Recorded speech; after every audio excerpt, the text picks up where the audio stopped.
There we go. All right. So good evening, everyone. Welcome to tonight's meeting of the Oakland Mills Community Association Village Board. I'd like to start by thanking everyone for their flexibility around power failures and rescheduled events and everything else. So this serves as our January meeting. This serves as both our first meeting in January and second meeting in January. So we're going to go for 4 hours, right? No, I'm kidding. Um, Becca's like, I don't care. I'm not sleeping for months. Um, so thank you. No, thank you all very much for your flexibility. And please just bear with me as I get into the hang of toggling screens and doing a virtual meeting again, because you don't realize how out of practice you are until you have to do it, even though we did it this way for a couple of years. So as always, the first items on our agenda are administrative. Believe it or not, we have to approve the minutes from the December 12th, 2023 village board meeting, because that's how long it's been. So if anyone has any memory of that meeting and would like to motion to approve those minutes, please do so now.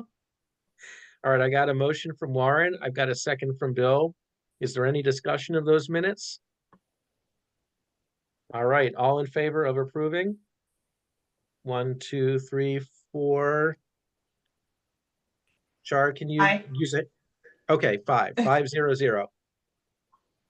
Okay, and next up is to approve the agenda for tonight's meeting. Is there a motion to approve? Motion to approve. Okay, motion from Char. I'll take a second from Bill. All in favor? Aye. 1, 2, 3, 4, 5-0-0. All right, we are underway. Next up, we have resident remarks. Resident remarks. Do we have any residents in the virtual audience who would like to make remarks tonight? If so, you have 3 minutes. And I have Paul Verchinsky. Anyone else? And I have Ashley. Okay. Anyone else? All right. We will start with Paul. And somehow in my various updates to Zoom that have happened since our last virtual meeting, I lost my handy dandy 3-minute timer that I used to be able to put on the screen. So I'll use my phone here. Paul never goes over the limit anyway, but go ahead, Paul, take it away. I'm just going to say I'm here because I wanted to listen to your discussion on the residential architectural committee guidelines. Great. Okay. So that's all I've got to say. Thank you. Oh, wait a minute. There is one thing. I hope it addresses electric vehicle chargers in Oakland Mills. Oh, I think you'll be happy.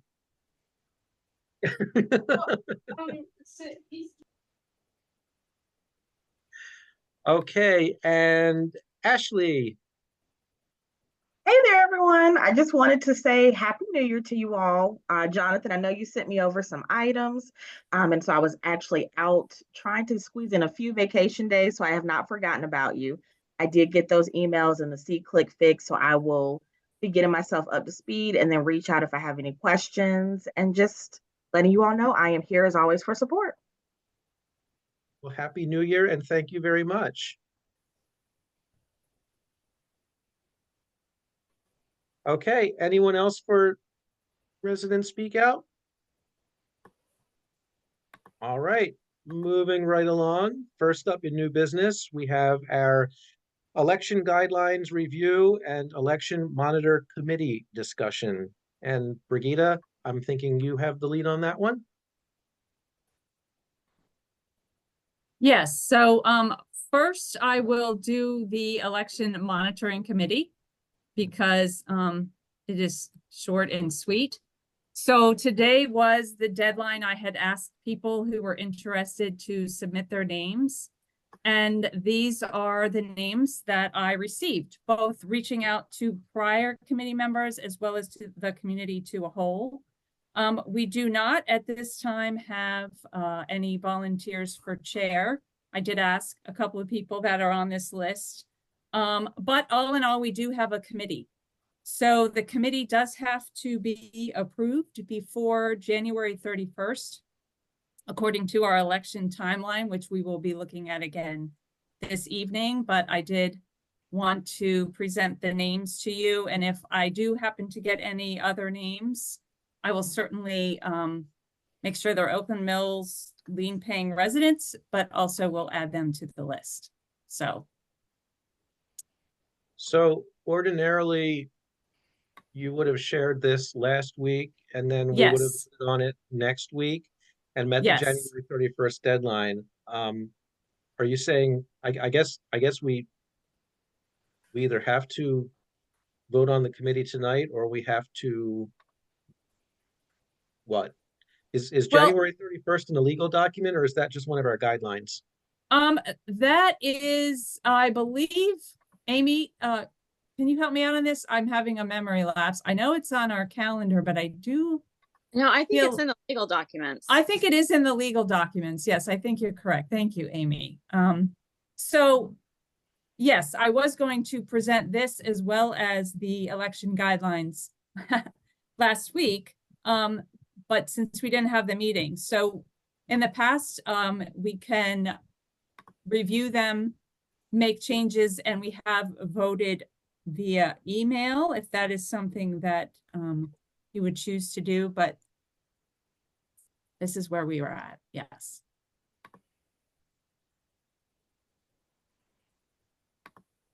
Okay, I mean, I don't, well, I don't know. I don't know that anyone would object to any of the proposed members of the committee.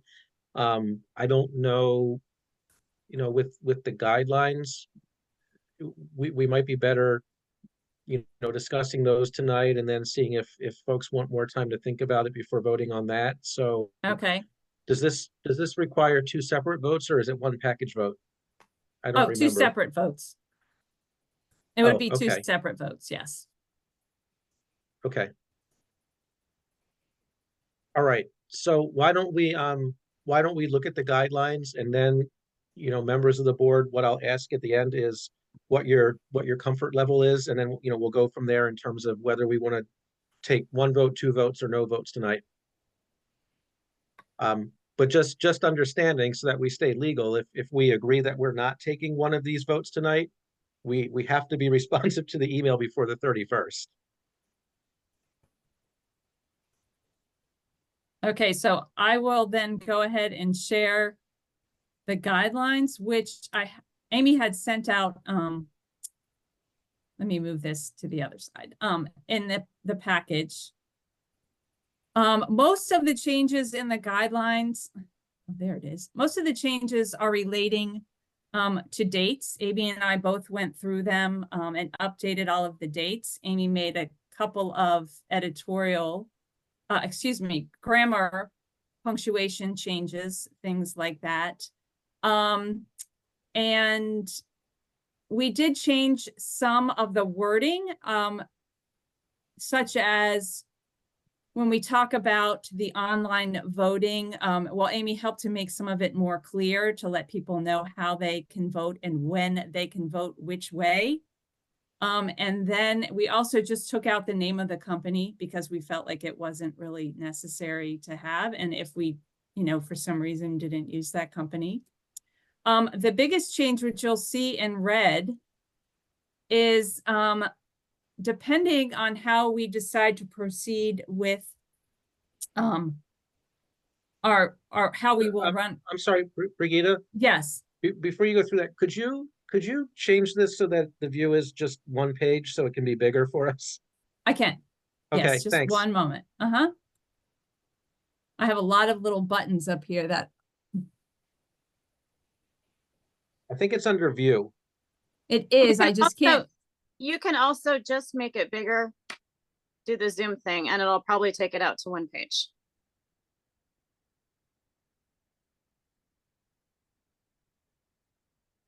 There we go. Okay, so I'll start from the beginning again so everybody can see it.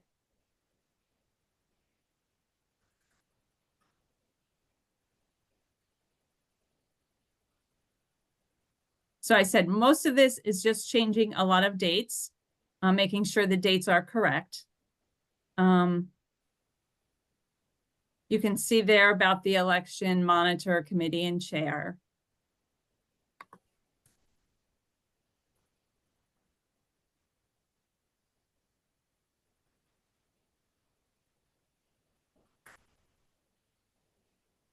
All mail-in ballots must be postmarked on or before April 19th, 2024. That is the Friday before actual election day, which this year it is April 20th, 2024. And all of the mail-in ballots must be received by April 26th. That's the following Friday. So postmarked on the 19th, received by the 26th. May 14th is the first board meeting of the new board, and that's when the election results will be certified.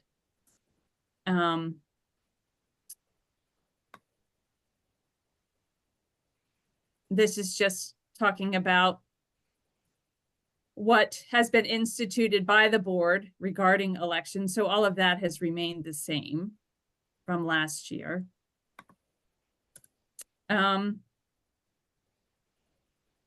Election information packets has remained the same.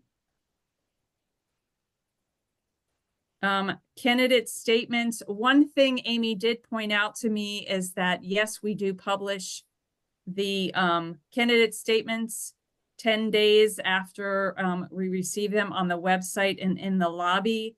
However, in years past, we have used the Howard County flyer would have an village election section, but of course that does not exist anymore. So the village managers decided that we would just be using our website, you know, our office space and our newsletter to share the candidate statements, and of course what's mailed out. So I was going to ask about that, since everything is either, well, everything is electronic and or, you know, under our control and it's our space. Is there any need for the 100-word version versus the 150 anymore? I thought the 100-word version was because the, you know, the newspaper and other outside sources wouldn't print. That is true. That is true. Amy, what are your, I mean, my opinion is there isn't a need, but Amy, is there something I might be missing? Well, we may still be the Columbia Flyer is gone, but we don't know if we're still going to be publishing in a newspaper, so that it's in print and distributed.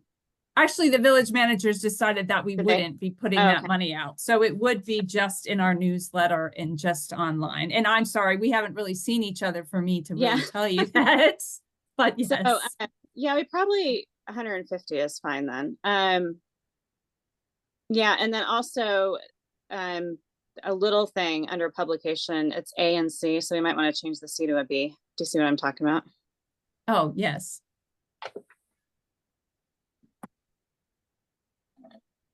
I can do that right while we're speaking. Okay, so we can make that change. So it would only be 150 words then. I mean, does anyone else see a need for two versions? I was just asking. I don't, if we see a need. Okay.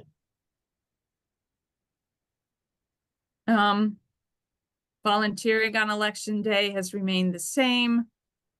List of eligible voters. Online voting, again, we removed the company name, but the other way is the same. We did change, I think I had code.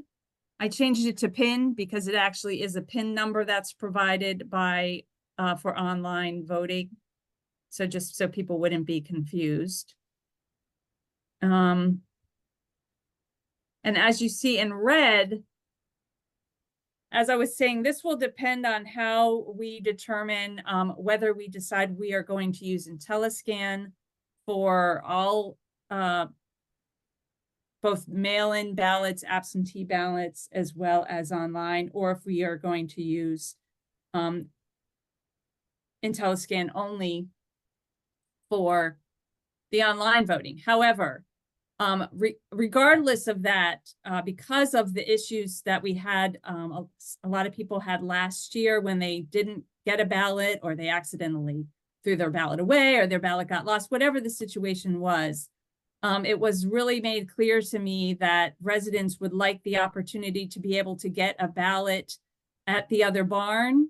And so my thought, whichever way we look at this, or whichever group we go to, is to definitely have it where people can come to the other barn if they did not receive a ballot, get the newsletter with the ballot, and be able to return it to the other barn. And when they return it, it would simply go as it used to go into the ballot box waiting for validation, and it would not be validated and until after all of the online voting ballots were in, and we received the list from IntelliScan with the people who had voted, with the list of residents who had voted. So then when we open it, we can validate the address, make sure they hadn't voted before, and be able to set their ballot aside to count the ballot.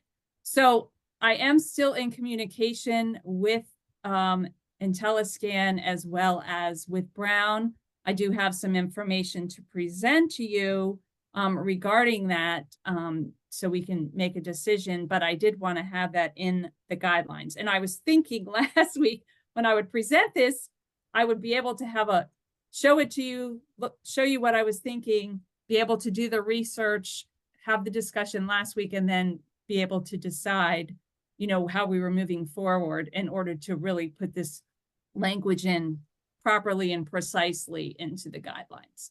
So that's really the biggest section that I made a change to. And that was really in response to some of the discussions I've had with board members, some of the discussions I had with residents, and just in general after last year's election. So Rebecca, I do see your hand up. Yeah, do we have anywhere what the priority of voting, and I'm sure we've talked about this before, but I forget. Like if they do vote online and mail something in and or come in and get a ballot, like which one do we count? So basically, regardless of how they pick up a ballot, it will have a unique PIN number on it. And that PIN number, when they vote, if they vote online, it will be attached to an address. So that's why I would wait until I receive the list from IntelliScan, because they would have all of those addresses that were associated with those PIN numbers, and that would dictate who had already voted. So then if they came in, whether or not they had picked up a ballot, because they didn't get one, or whether they came and voted in person on the day of, whichever other way they chose to vote, it would be a different PIN number. So if they came with, if they came, they would have their address. We can look at that address and say, oh no, you already voted online, because that PIN number that was associated with that address was already, it was checked off as having voted. Did that make sense how I explained that? We did the same thing last year when they voted in person, except we did mail-in ballots to IntelliScan. So they provided us who voted both online as well as by paper ballot or by mail-in ballot. But I thought if we don't know anything, right? They don't come in and talk to us. They do an online vote and then they mail one in. I thought the rule is everything gets thrown out because we don't know what's the correct vote, right? It's only if they've already, voted online and then they come into the other barn and we see they're checked off, that we say, nope, you already voted. But if the person isn't in front of us and we get the same address voted twice, we have to throw it out because we don't know which one is right. I apologize. Yes, I misunderstood that, but yes, that is what happens, Rebecca. Gotcha. I gave you Okay. a lot more explanation than what you were actually. So there is no hierarchy of votes. It's multiple votes. They all are gone. Right. Got Except when they come in person, like I said, we will have those lists to check it off against. And so if they say, I'm coming in to vote, and we say, well, it appears that you've already voted, we would just tell them that they already voted.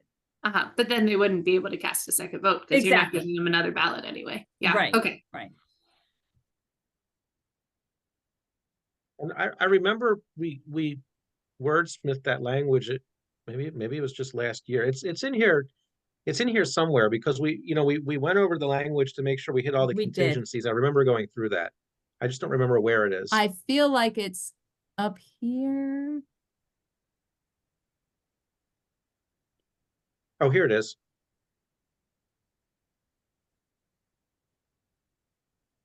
So multiple ballots received, Yes. nothing counts. No But ballots from that if a address. ballot has been received and you walk in asking for another one, we are able to tell you your address is already voted because we know who you are. But if you just vote online and you mail one in, we don't know you, right? Because we strip the address away, so we have to throw them both out.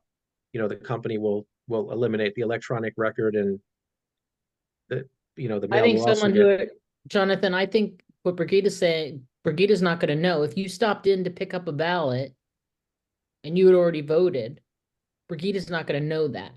I'm not gonna So- know at that time, but that's why I would put those ballots, they would have the addresses on the outside, is what we have all said we liked better. And so they would have that. I wouldn't touch it. I would put it aside and leave it for after we receive that full list from IntelliScan of everybody who has voted online. And it includes their addresses. So I will know. So if somebody comes in, they came to the other barn, they got a ballot, they took it home and they brought it back to me. I'm gonna put it in a ballot box and I'm gonna leave it there for the election monitoring committee. After I've received that list from IntelliScan on that Friday, or on Saturday, while voting is going on, of course, members of the election monitoring committee can be, doing this in a, I mean, I guess maybe they couldn't, but anyway, we'll validate the address to make sure that they haven't already voted. And so that way, they're not going to be able to come in and vote again if they've already voted online.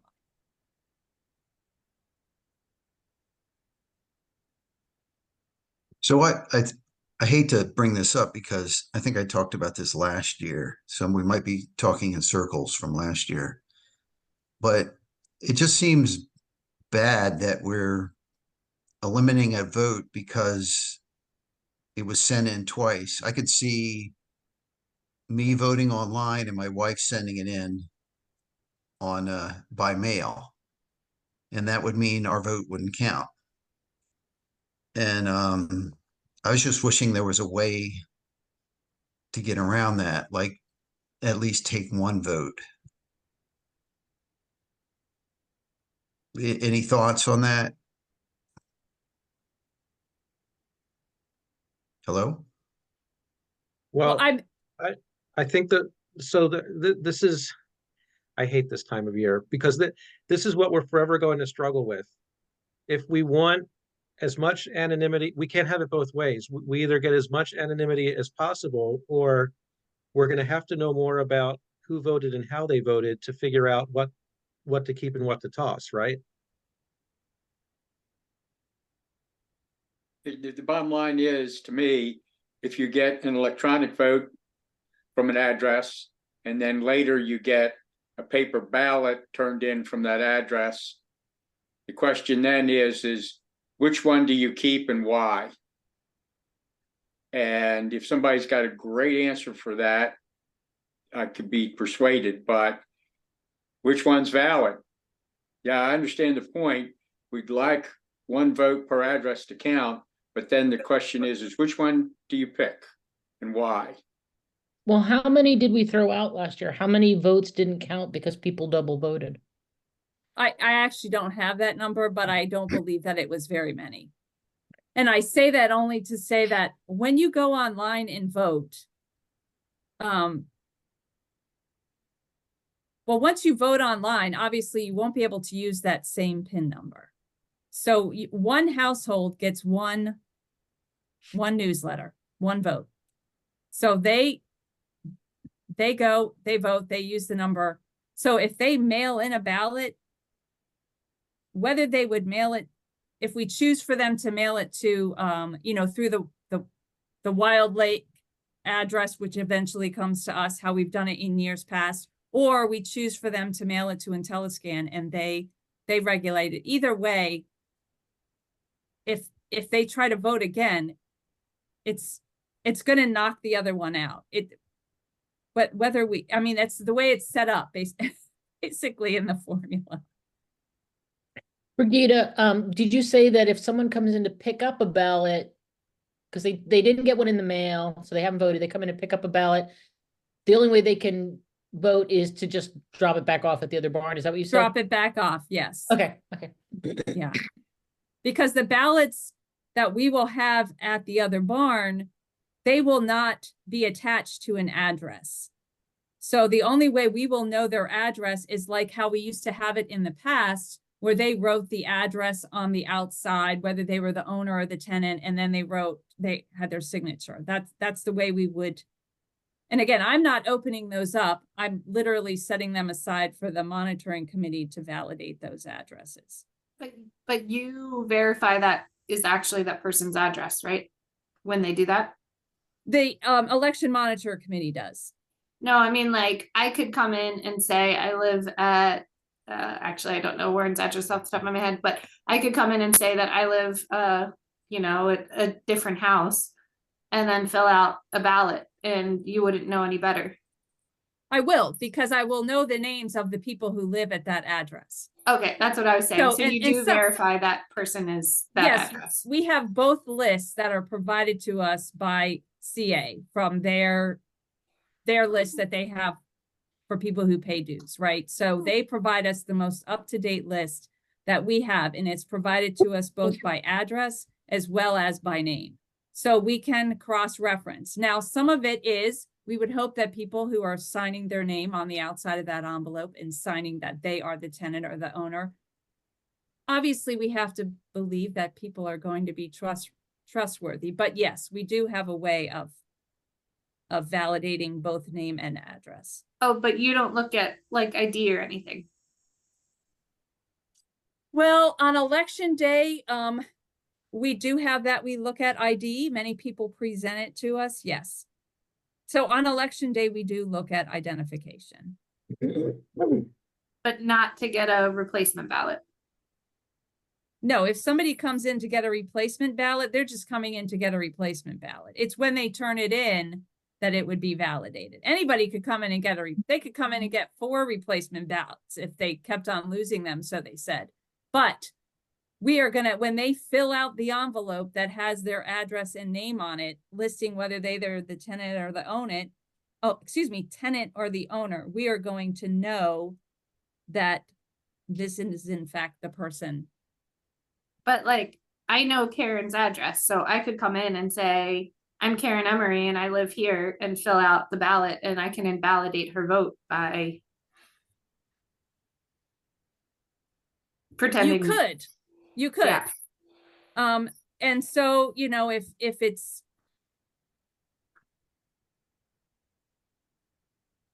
I guess the bigger thing is what, and I'm not saying that you don't have a valid point, but like I said, on election day, we do look at identification. When somebody returns a ballot and they have their address and name on it, what we're more so looking at is, did this address already vote?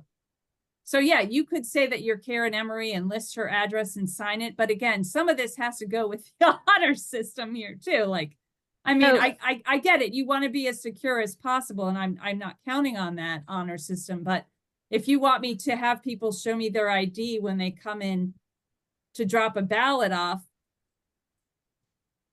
I mean, because then you have the people who mail it in as well. I'm not seeing them at all. They're literally putting it in the mail. But they only got that because it came to their house. So they can I say would have something? had to Can we- have can we- access to can that we- address's mailbox. Can we back up a second? I mean, I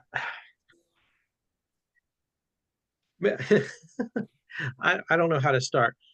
Actually, what we do, just checking ID at the other barn on election day, is more than what happens in a state election for, county, state, or federal office, right? You walk in to vote for the county executive, for the governor, for the president.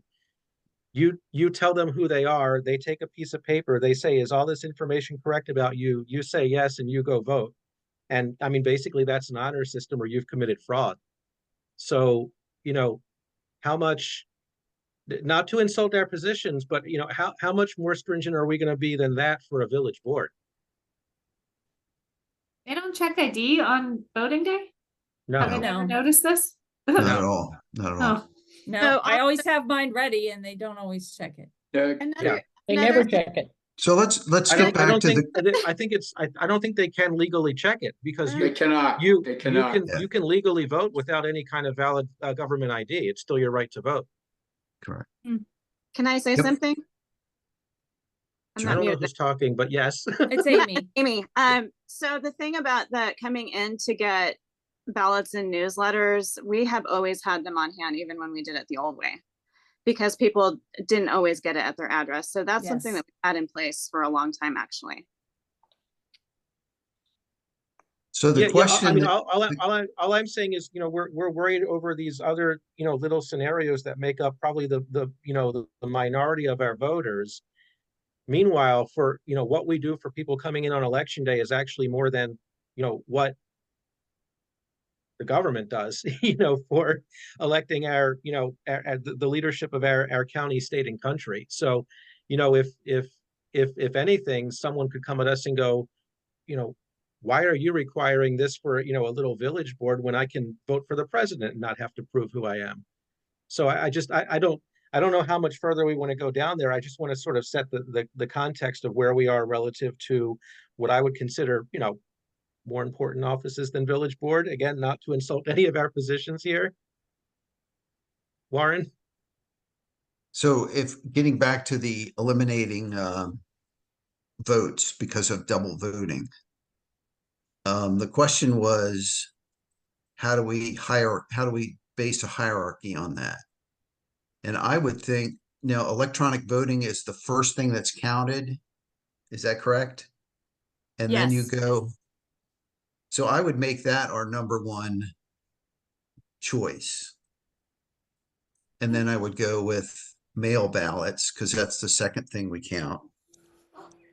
And then the final one would be in-house voting. Does that make sense if we build a hierarchy to it? Which is essentially what we would be doing. Correct. No, right now, the in-house comes last because if you turn up and you've already voted, we will turn you away. But if mail and electronic come in, we throw it out. There is no hierarchy between mail and electronic. There's just the hierarchy between we didn't see you in person on election day and we did, right? Yeah, don't know. because again, it will depend on if we have IntelliScan do all of our election, including our mail-in ballots, which this is something for discussion. If we have them do all of it, then yes, they will have both online and the mail-in ballots. If what we have told them and what happened last year was if a person tried to vote on they had the same PIN number, then their vote was not going to count. That's the only way somebody can vote is if they try to vote with the same PIN number when they're mailing it to IntelliScan. When they're coming to us, if they tell us their address and we see there's the list that IntelliScan provided stating that they've already voted, we're going to tell them it lists your household is already voted, so you can't vote again. So I'm going to stop us for a second because we've already gone through all the time we allotted to this topic. And we're not even going to be able to answer that until we determine whether we're using Exactly. IntelliScan for both. And we're facing that January 31st deadline. So as much as I hate to say this, if we can't resolve this after you've done if we can't resolve this over email after you've done your research, we may need to schedule another meeting in January because we're not going to resolve it tonight because we don't know. Right. Well, if you say that there's less than 5 votes eliminated, then I'd be happy with it the way it is, but that's my only question, I guess.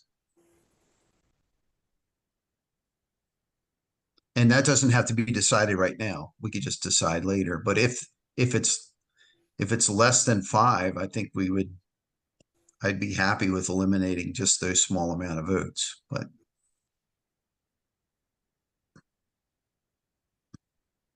Well, I can see if I can find that out. I'm not sure if, based on the information, I can see what I can do. and- I would and- imagine it wasn't very high, but that's what I would think, but I will certainly try to get an answer to that. okay. Absolutely. And when I do have that answer, I will let you know. So for the rest of the election guidelines,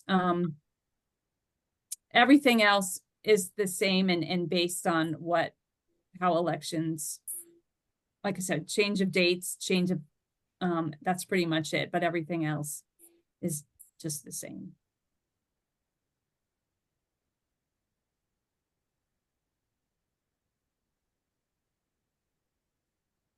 Computer froze. So I think it's obvious now we're not going to vote tonight.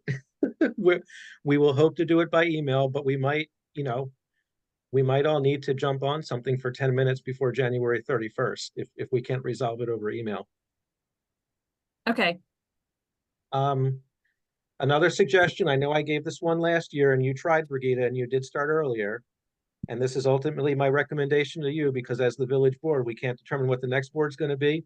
But my gosh, I would say for next year, start this process. Introduce it in August if you need to, September, whatever, because it always seems we're up against the deadline, trying to work out all these last minute questions. And if some of it's because the companies aren't responsive, fire them for all I care. We'll just, find another company. But it's just, it seems no matter how hard we try, we always end up, trying to figure things out up against that January 31st deadline. So if we have to start in the summer, we'll start in the summer. It would be my recommendation.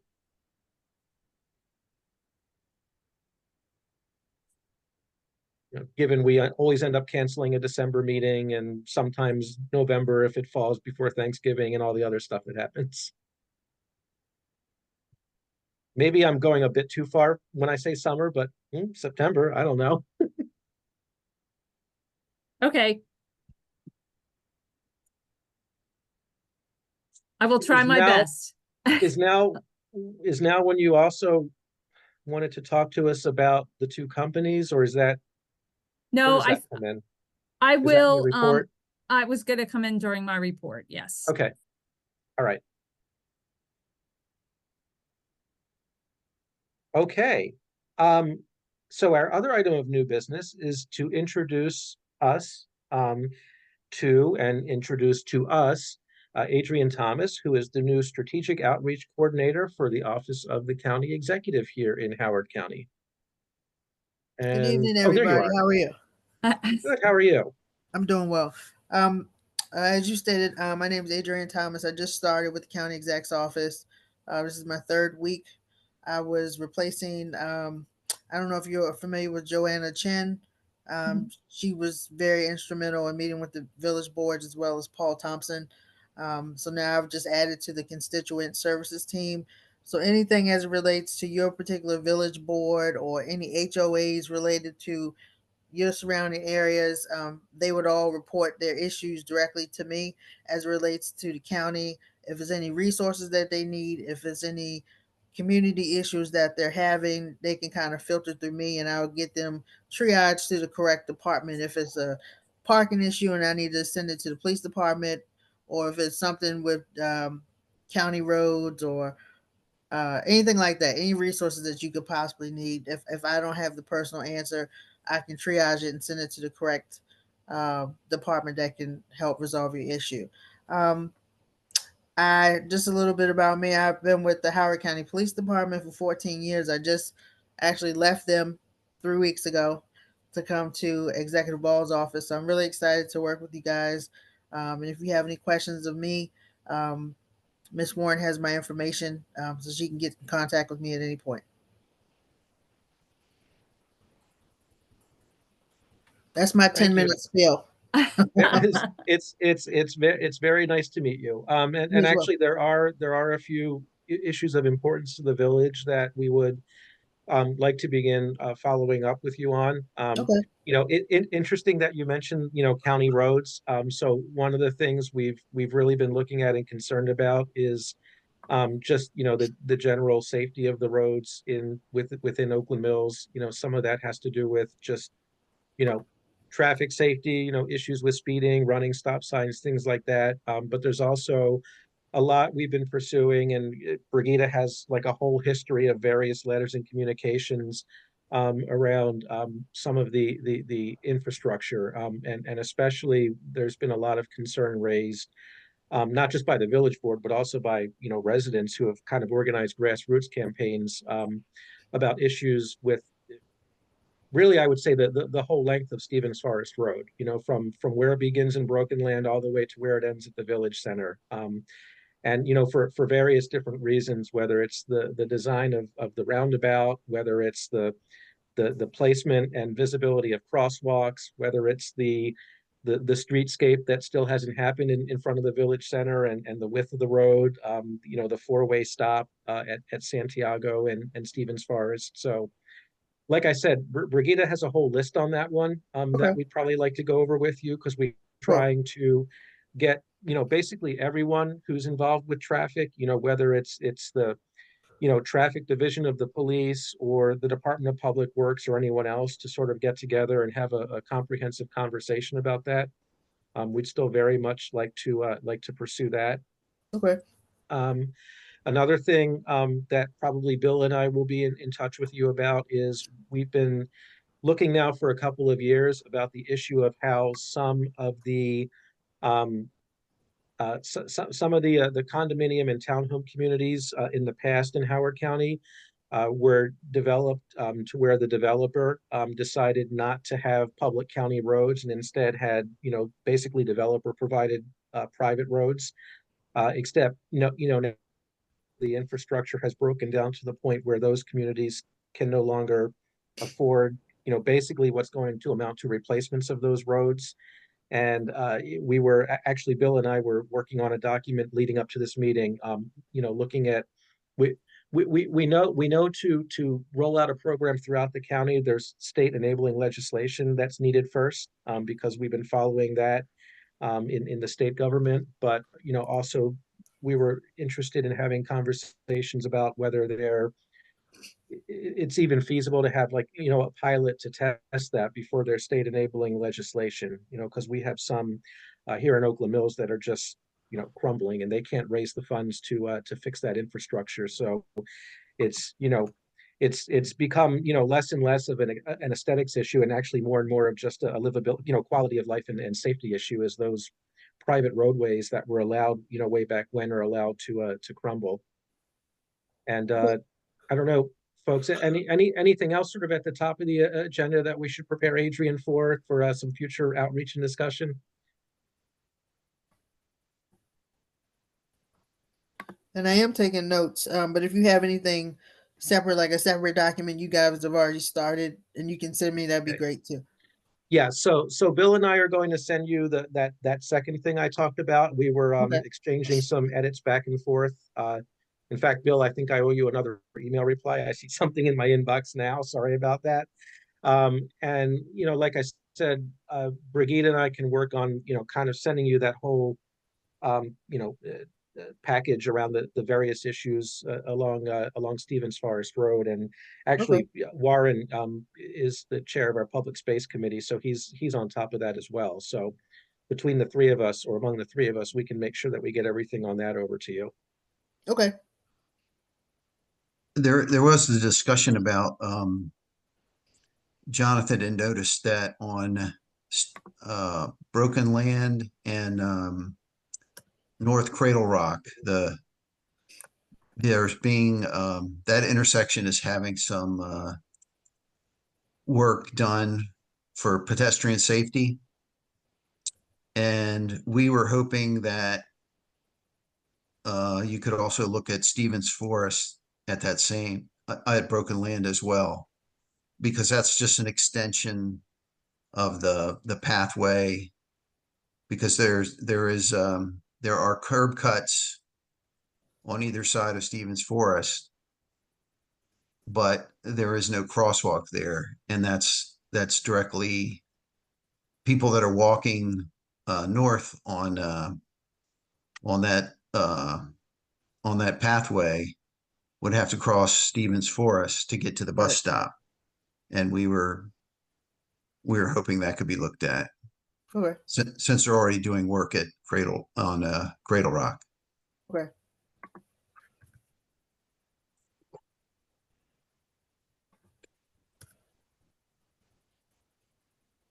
We have any other hot issues we want to introduce while Adrian's here meeting us tonight? You're going to learn we're not shy. You know, we just I said love hello. And we're like, all right, here you asked. Here we go. I love it. And I did send the priorities that you had requested Yes. that I had sent Yes. to Joanna previously. Yes, I did forward that to you as well. Okay. All right. Well, it's a pleasure to meet you. We look forward to working with you. And Thank you. thank you. Not only thank you for stopping by. I hope you'll stay with us for the evening, but if you can't, completely understood, because also thank you for your flexibility. I know, Oh, thank you. I know we changed the date on you kind of late in the game and it's the evening. So thanks for bearing with us as we dealt with, power failures and various other things that messed up our meeting schedule this month. No problem. All right, on to old business, and the big item and only item of old business are the draft architectural deadlines. So thanks everyone who sent your comments and edits and suggestions to Brigida, and that's all I've got to say. Brigida, take it away. So what I did is I took the entire document as I had sent it to you. And after receiving the comments that I did, I went through the sections where comments were made and I highlighted them, figuring that since people had comments regarding some of the changes that were proposed, some changes that were there from before, and they had comments regarding that, we would focus on that. And then if people had other things they wanted to discuss, we could do that at the end. Since I did request any comments be sent prior to kind of make it a little more doable during a board meeting. So I don't know why I'm scrolling so slowly, but obviously the table of contents is going to be updated once we have the finished draft guidelines. So the first comment was a comment Jonathan had regarding the process itself, which is outlined right at the beginning of the guidelines. And he indicated, I've been moving around so many things. Let me find it again. I think my comment was this doesn't account for the AC chair's ability to do something other than accept or deny, right? The AC chair can just create their own provisions. Or I forget the exact language I used.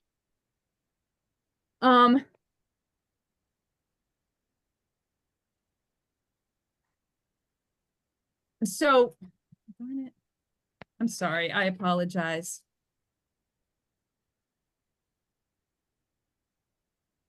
I did them two separate ways. I was going to present them a different way last week. This week I changed my mind, so.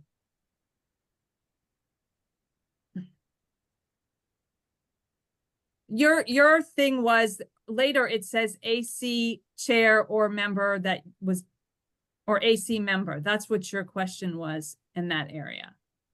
Oh, I That thought it didn't maybe already. I thought maybe I had two, because there was. I thought I had one where I said, well, this says AC chair, but it's really anyone, serving in the role for that application. It's any member of the architecture committee. But Right. I thought I also had one that says, well, this says the AC chair either. Can you scroll back to what it said? I thought maybe I forgot to record the comment I when I only was, had one comment. okay, Darn it, why is this taking so long to scroll? I'll find my version and see where my comments were somewhere.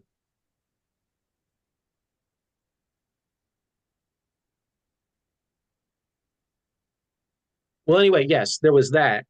There was, this only says AC chair when it's really AC chair or, acting member of the architecture committee, if we're going to be precise, but because it's not always the AC chair doing it. And then I thought I also had a comment somewhere that says, this makes it sound like the AC chair only accepts or denies the recommendation, but that's not really true. The AC chair can, modify the recommendation or basically just do what the AC chair wants within the covenants and guidelines, state stipulations and stuff. But I'm trying to find what I sent because maybe that one didn't record. Brigida, I can clarify on this. That would be great, Carrie, because for some reason, between last week and this week's meeting, I got them confused. So That's okay. Jonathan, yes, you did initially indicate in both spots. Brigida, I had sent to you some clarifications regarding that when you had asked for input.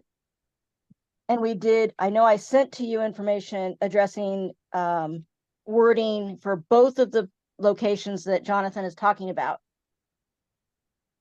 So I don't know, I can't actually read it because it's on my phone on this Zoom meeting. I just can't get it big enough to read.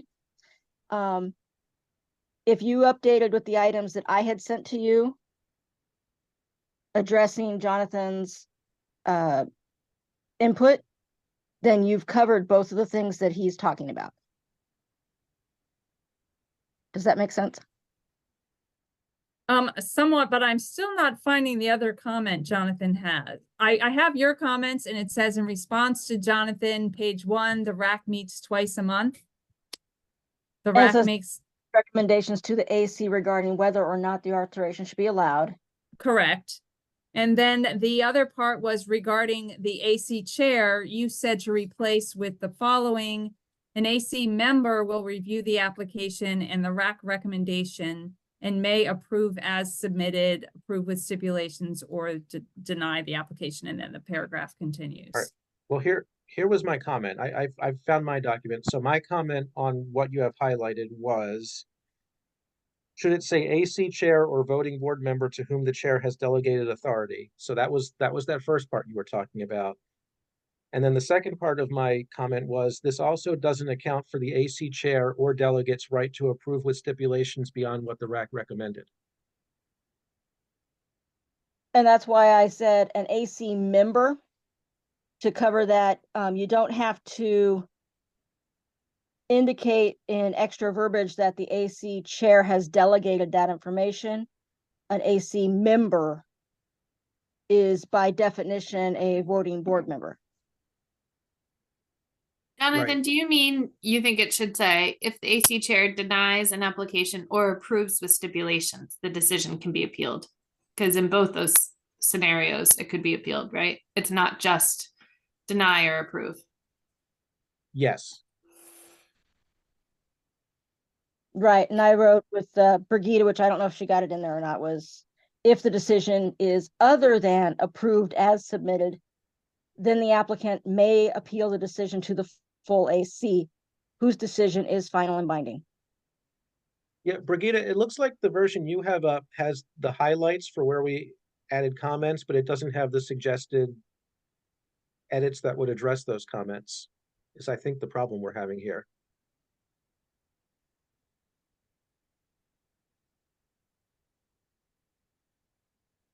Because what Carrie's said sounds like it would resolve my comment. I will It's say I easier for me did. to process if I see it in writing, but what she said and also what Rebecca said, yes, that would address it.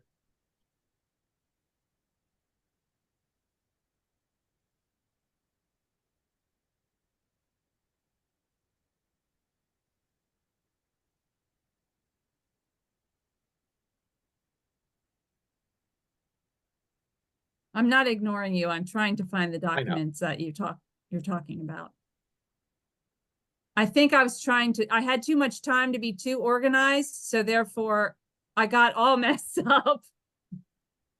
Haven't you Let me ever heard see of if- set it and forget it? Once you have it, just walk away from it. Well, what I was trying to do is I wanted people to see the full document, and I wanted to separate what you guys had made comments on. So anyway, We can wait very patiently while you find it.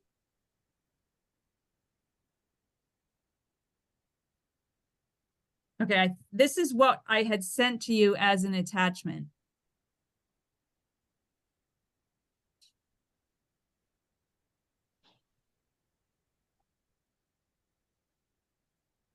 This was the attachment with all of the comments that had been provided to me.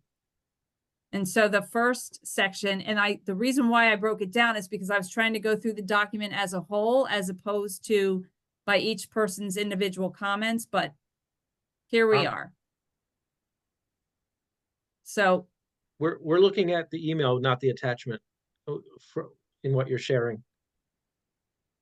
Oh, I can see the attachments there, but we're actually looking at an email that's about the village elections. I think you're sharing the wrong window.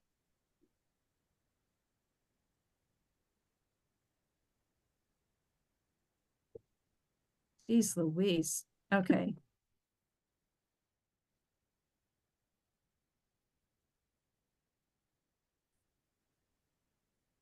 So if the other barn is still not inhabitable for our first meeting in February, we're meeting in my basement. Okay, are you looking at it now? Can you zoom? Yes, that looks like it could be it.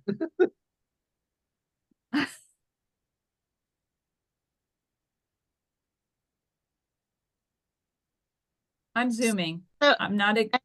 X out of that menu on the left first. There's an X there. Yeah.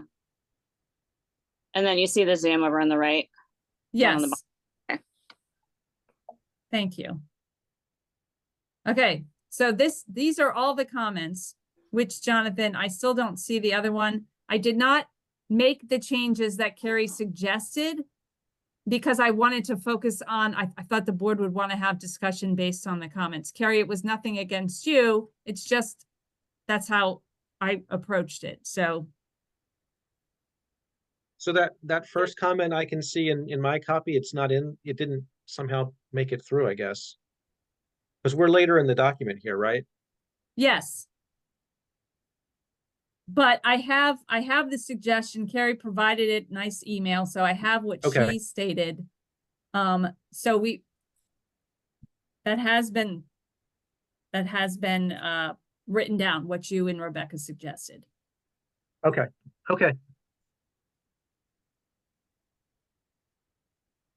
So then the next comment would be regarding 10 days of receiving. You had said, should it be calendar or business? Carrie said she's always done business days. And she said from what she sees, that's pretty much what the case was. So if we want to add in 10 business days, we certainly can. Okay.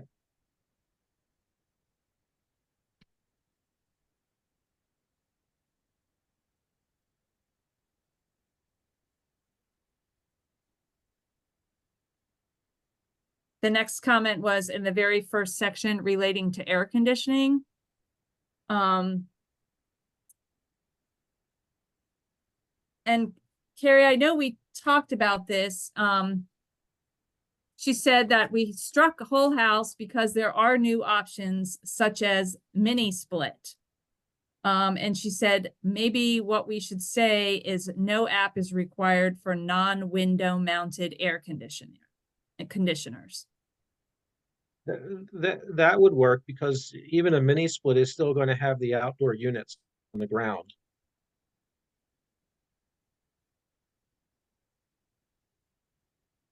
At least that would work for me.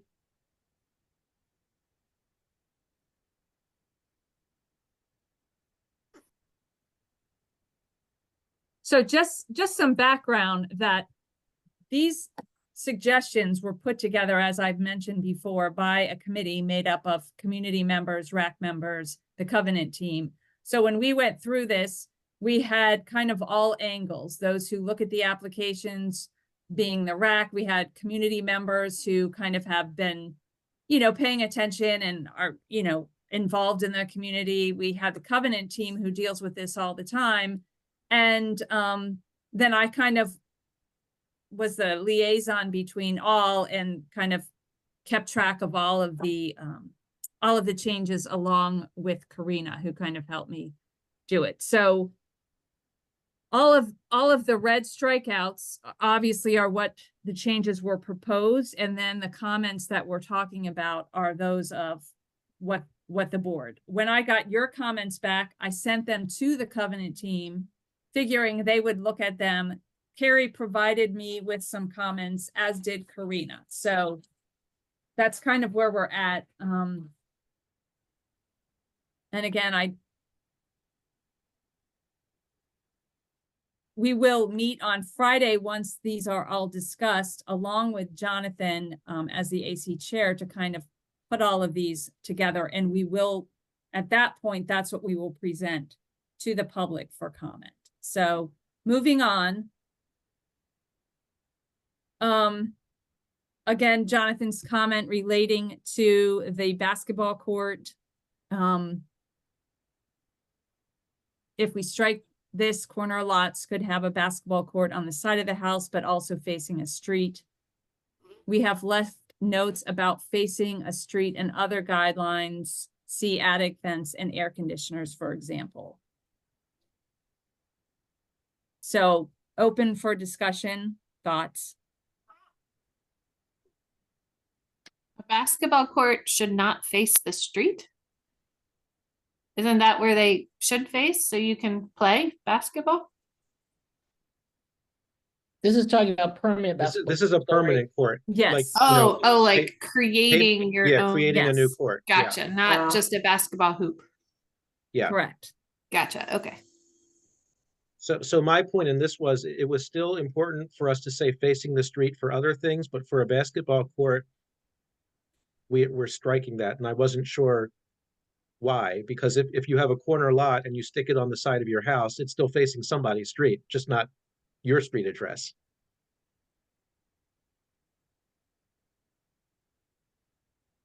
Carrie?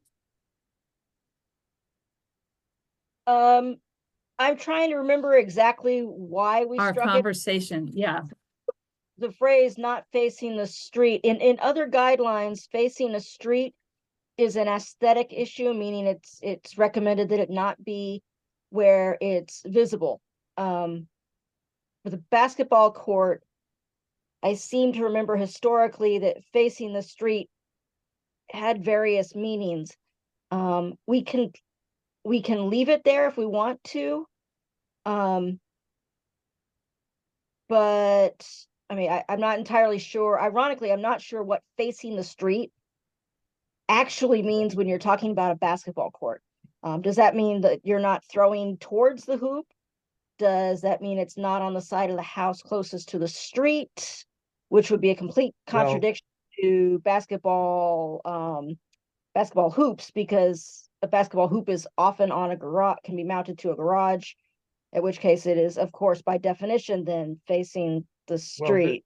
I think that's this a is a temporary court. structure though, right? This is a court, so I interpret this as basically, you know, paving over what used to be unpaved land to create a basketball court. So to me, facing the street here took the same meaning as facing the street when it comes to an air conditioner or a vent. It's on the side of the house that faces the street. So another proposal I would have is the preferred location for a court is behind the house, period. Just get rid of beside, and then we eliminate the issue with streets and corner lots. And since we're Because, using you know, on a corner lot, if you put the basketball court beside the house, it's on the street. It's just not on the street you happen to live on. It's on the street around the corner. Right. That's it. That's just like my house. Like, I'm on a corner lot. We do have a basketball, but it's not permanent, but it still faces Lightning View in the back of the house. Yeah. Because we're on the corner. again, we also, that's my thing there was, we left the word preferred. Exceptions are always possible. Yeah. Dependent on any lot, that's always the case. So if we, long as we're leaving preferred location, then not facing the street is a good idea, or as Jonathan said, behind the house. Like in Char's case, she has a fence all around, so it doesn't matter which direction hers is facing because you can't see it. Yeah. Well, and hers is still behind, not beside, right? Because when I look at Oh. Char's house, I consider it beside, basically within the corner lines of the house. That's true. Hers, Yeah. hers is further down and back. It's behind, even Yeah, without the fence. it's behind, right on the side of the, Yeah. in front of the deck. And actually, my other, now that I think about it, my other concern with beside is that I know this is, more about appearances, but just, thinking about being neighborly. I mean, beside the house, if you have a house next to you, could also mean that you're putting a court, basically right up to the property line with your neighbor, where basketballs are flying off and hitting their siding Yeah. and everything. I think I would think that behind is preferred, and anything else is probably more an exception basis. I like that. Yeah, I would agree. I like that too. Okay. I've listed Simplify. that down. Okay, and the next comment, then moving on to carports. I feel like, did you say something about this? Unregistered cars and cars in disrepair, or project cars in pieces in carports. And I think we do say it later in driveways or something. So I was thinking, well, why not also say it in carports? Because I have actually seen that in carports. I think that it wouldn't hurt to add it in.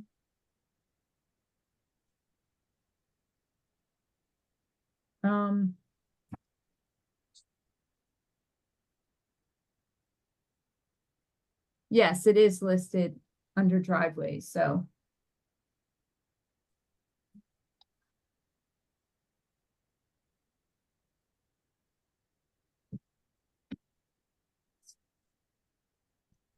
So we can add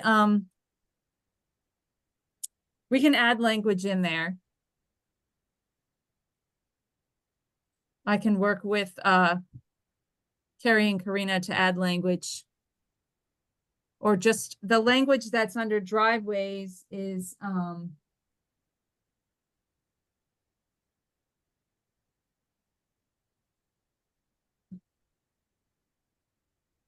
do I see it?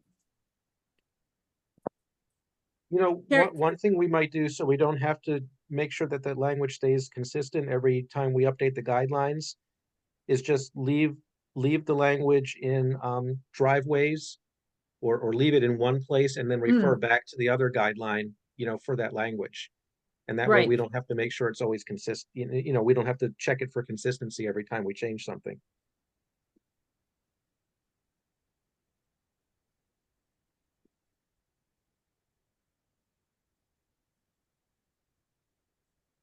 Okay.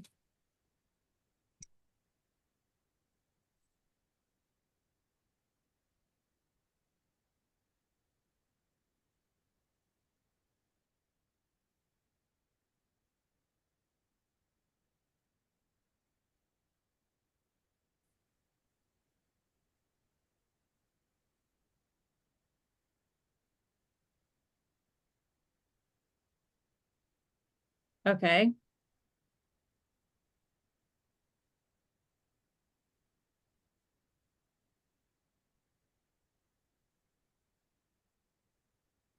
So the next comment was relating to doors and windows. And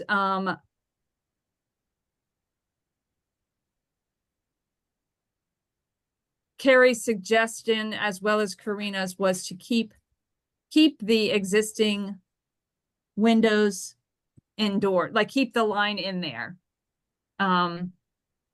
Because I hear what you're saying. It could be misinterpreted that everything has to be the same, when in fact that windows are different sizes in the house. So it's a matter of how somebody understands it. So keep existing windows and doors.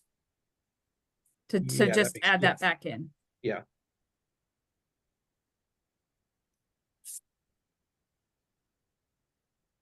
So any discussion?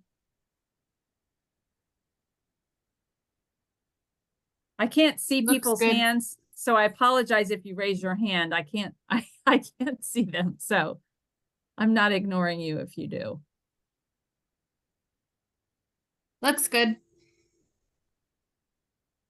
Okay, Brigida, I'll keep an eye out for the raised hands and let you know. okay.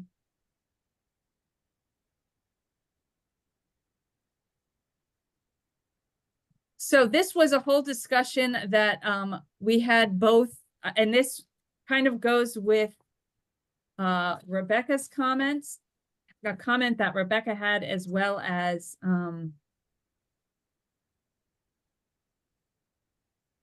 well, Rebecca's comment was relating to gardens. This is relating to landscaping. So since we were just sticking with Jonathan's comments initially, I'm just, again, I'm trying to refresh my mind. Speaking to Karina last week, and she was supposed to be at the meeting and she was unable to make it tonight, but I'm just trying to recollect what she said.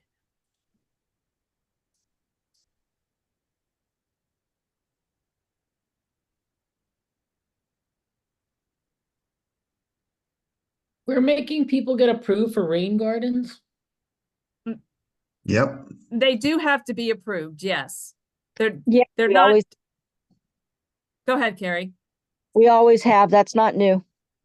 No, I'm not saying it's new. I'm just surprised that we're still doing, the only reason I say that is because I think that, I mean, what's the rationale behind that? Because I think it's one of those things we're using with all the extra rain we're getting and things like that as part of a flood mitigation plan, is to help, with water retention, native plants, things like that. So I think you'd want it approved to make sure that they're actually doing it right. Like I could dig a hole and fill it with sand and say, look, I put a rain garden in, you can't touch me. okay. Because I didn't have to get it approved. And correct me if I'm wrong, Carrie, but typically rain gardens, if they are done properly, are always most often approved. Yeah, correct. I have not seen a fully fleshed out application for a rain garden that was denied. The biggest reason that a rain garden is specifically needs approval is partially because it almost always, I have yet to see an application where it did not involve significant stonework. Also, a rain garden is also often modifies the flow of water. Granted, you typically put it where the water wants to settle, but that can also be a direction of it, which the covenants very specifically say you must apply for anything that changes the flow of water on a property. Thus, a rain garden would always need an application.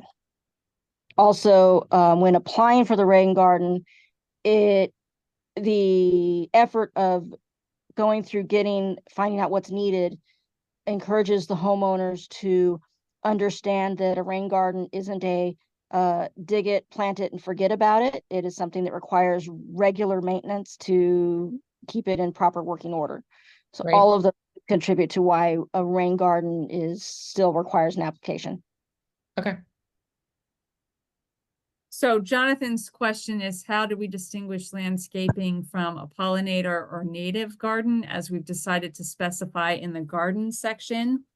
And Rebecca's comment in the garden, relating to the garden section, just because they kind of go back and forth. And this was something that was talked about a lot due to the House bill about low impact landscaping. So we try to incorporate as best we can, with the idea that the guidelines are just that. They're guidelines for what we want residents to be aware of. And they're guidelines in the sense that we're not saying that what you have proposed for a garden is necessarily not going to be approved, or your low impact landscaping idea and what you plan on having is not going to be approved for. But what we're asking for is that you show a plan, you show how you're going to maintain you show, you know, just how you would apply for anything where you do a plot, you show how things, you know, you've done your research basically. So again, it's well- not something where you're just saying you're going to do it because it's. I And I don't- guess my point in all this is, are we trying to cover too much? Do we need to better define our terms? Because I mean, I can just, I can split hairs here and say, no, that thing I planted is not low impact landscaping. It's a shrub. It happens to be a low impact, but it's a shrub. It says right here, I didn't need to get, you know, approval for this. It just seems like we have such a mix of things that need to be approved, don't need to be approved, are commonly approved. And I'm not even sure why we say are commonly approved, because that's not a guideline. That's a statement about how the RAC and the architecture committee operate. It just feels like we're trying to do too much in this section, and we might need to pare it down or you know, better define our terms. Well, and quite honestly, it's interesting that you say that, because part of what we were doing as we looked through these, and Carrie, again, correct me if I'm wrong, but part of what we were doing, particularly under such a thing as landscaping, is we weren't trying to be too definitive, but we also wanted to, it was a kind of like a catch-22, you know, where we wanted to put things in that so people would have knowledge that, oh, okay, I'm thinking of doing this. Oh, this is covered. So they would feel like what they were thinking of doing was covered. But at the same time, we didn't want to be so precise that they're like, oh, it's not in there, so we don't have to worry about it. So I hear what you're saying. And this was something that we had a very long conversation about. And it's also why we chose to put the appendixes at the end with a little bit more guidance, because in those people could kind of use those as references. So I'm not saying we can't change the language. I just as far as like why we put those in, or why they had been put in. Yeah, my comment was more about why are we differentiating between annual beds, perennial beds, vegetable gardens, pollinator gardens. They're all transient plants. Is there a reason that we can't not require applications for just regular plants, but require applications for big shrubs? Sure, if I'm going to build a giant hedge between me and my neighbor, that might be something that we should have applications for, and hardscapes, but not differentiate between plants, because when it comes to plants, it's what I want to call it. So that kind of decides, right? Like in my vegetable garden, I put pollinator plants too, and I have them mixed up because, you know, that's how I do the garden. So now I have to get some of that approved and some of it not approved, and it's too confusing as to which plants are. I was thinking the same thing. Or could we do something along the lines of what we do when we talk about cutting down trees? Like, you know, could we say, could we define it as, you know, and anything that is expected to grow to a greater whatever inch in diameter at the base, or something like that, right? Because that's what we do with trees. It has to be a certain size before you need to get approval to take it down. Well, maybe something would have to be expected to grow to a certain size before you need approval to put it up. I feel like there's got to be some way we can simplify this, because I mean, honestly, when I look at this, I go, oh, that's why people get mad at HOAs. Look at all this stuff. Yeah. Like, I don't want to plan anything now because I don't want to figure this out.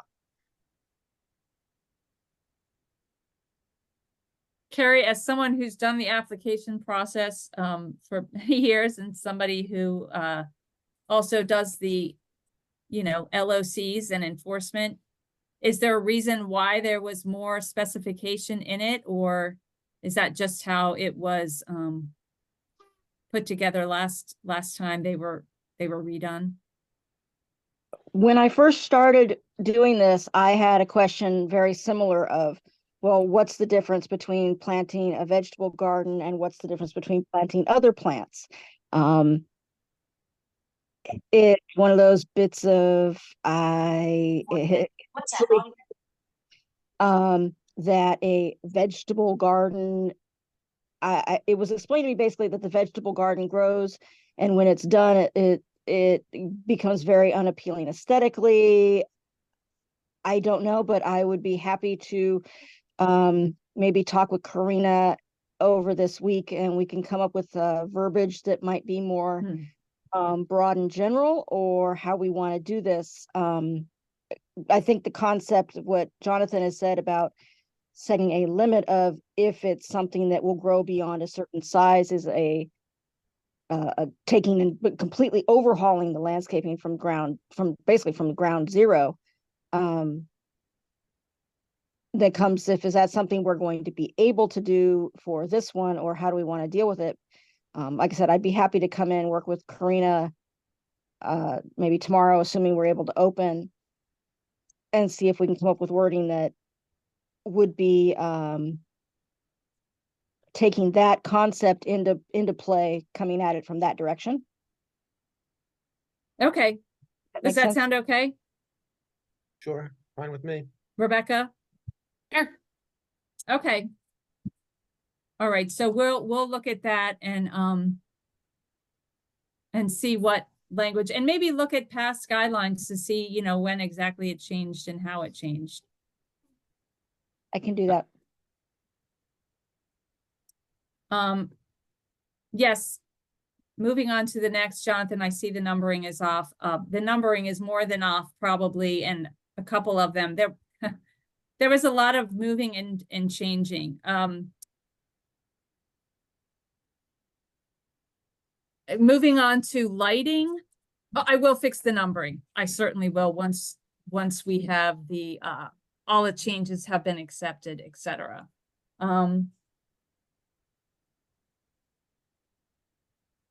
Jonathan's comment is to say that we do require an application for new lighting when we hadn't before. And Carrie's comment, apparently this was changed from the time before. Carrie, is that correct? That's correct. Prior to the 2017 guidelines, you had to apply for lighting. In the 2017 guidelines, we set up some information. I'd have to go back and look at the details, but my biggest problem, and I spoke to this at one point, was that lighting changes are very difficult to track and enforce, as we do not have visuals of details. So I'm not sure. I agree that let me put the words together. I agree that with Jonathan, in that we can't, how do we suddenly require an application when we didn't for 5 years? Well, we can require it, we can do that. But enforcing that's going to be hard, because we would have to have proof that they didn't make that change during the more than 5 years rather, right, that it's been allowed, and proving that they actually changed the lighting, as we don't necessarily know what all lighting looked like. I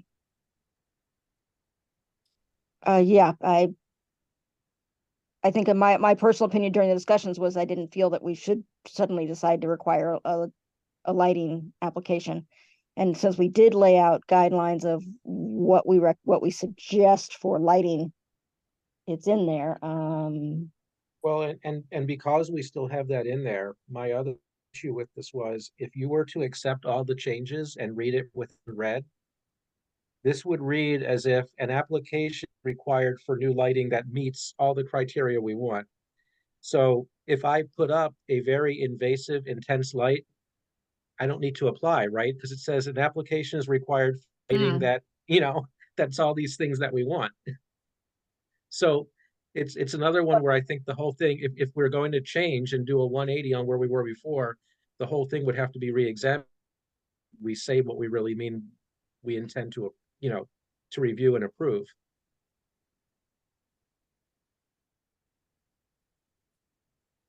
And Brigida, you missed my comment on this one too, which was for that 25.2 lighting is Yes. covered or enclosed.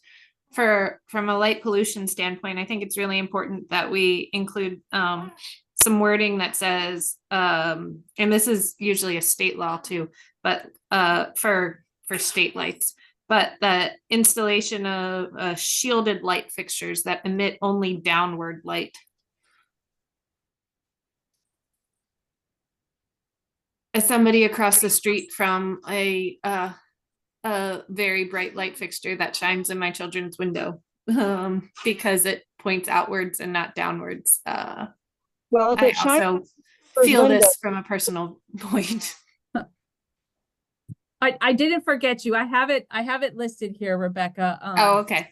Yes, so And that actually becomes a little bit of a problem too, because I think we've already established that you can replace something existing on your home with basically same.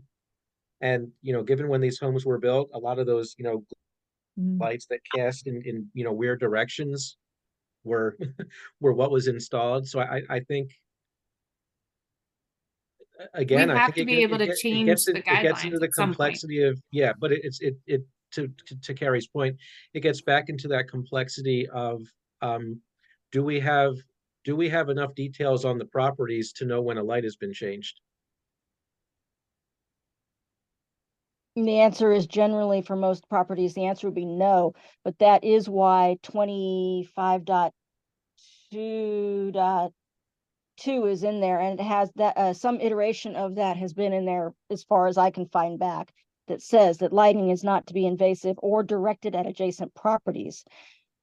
Now, since our enforcement, of course, during the day, that can be very challenging, but we have historically gone where we got complaints about somebody's, they got this a floodlight on the back of the porch and it's shining onto my property instead, like my neighbors, into my kid's house or kid's property. Those are direct, they are supposed to be directed to the ground. Yeah, and that's my point. So we can go in and enforce on a complaint even if we didn't require the application to install it, which is what the guide That's always been accomplished before. It's okay, you can do this, but it has in conditions. So if a neighbor complains that the light is shining directly in their window, we can go in on our enforcement side and say, you installed a light, you didn't need our approval to do it. It fails this condition, so now you need to change it. so your suggestion is just to go back to no application and then have the stipulations listed on the bottom. And Rebecca wants to ensure that with the new LED lighting particular, and it's not shining directly at somebody's property. Yeah, Yeah, also just- the downward direction for environmental reasons. I should note, my neighbor has been amazing about it. I talked to her and she turns it off at nighttime now. So it's not a complaint.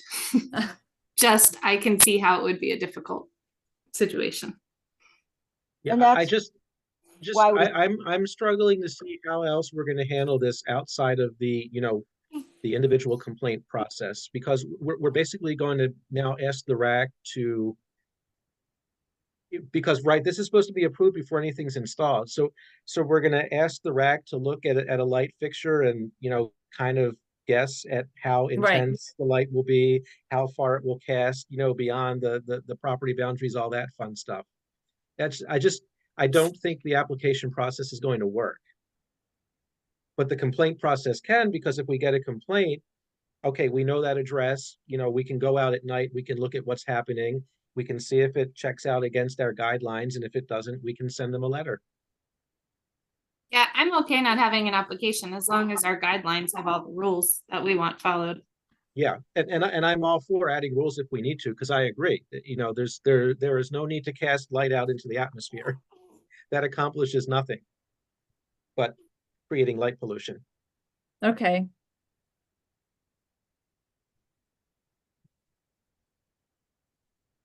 Okay.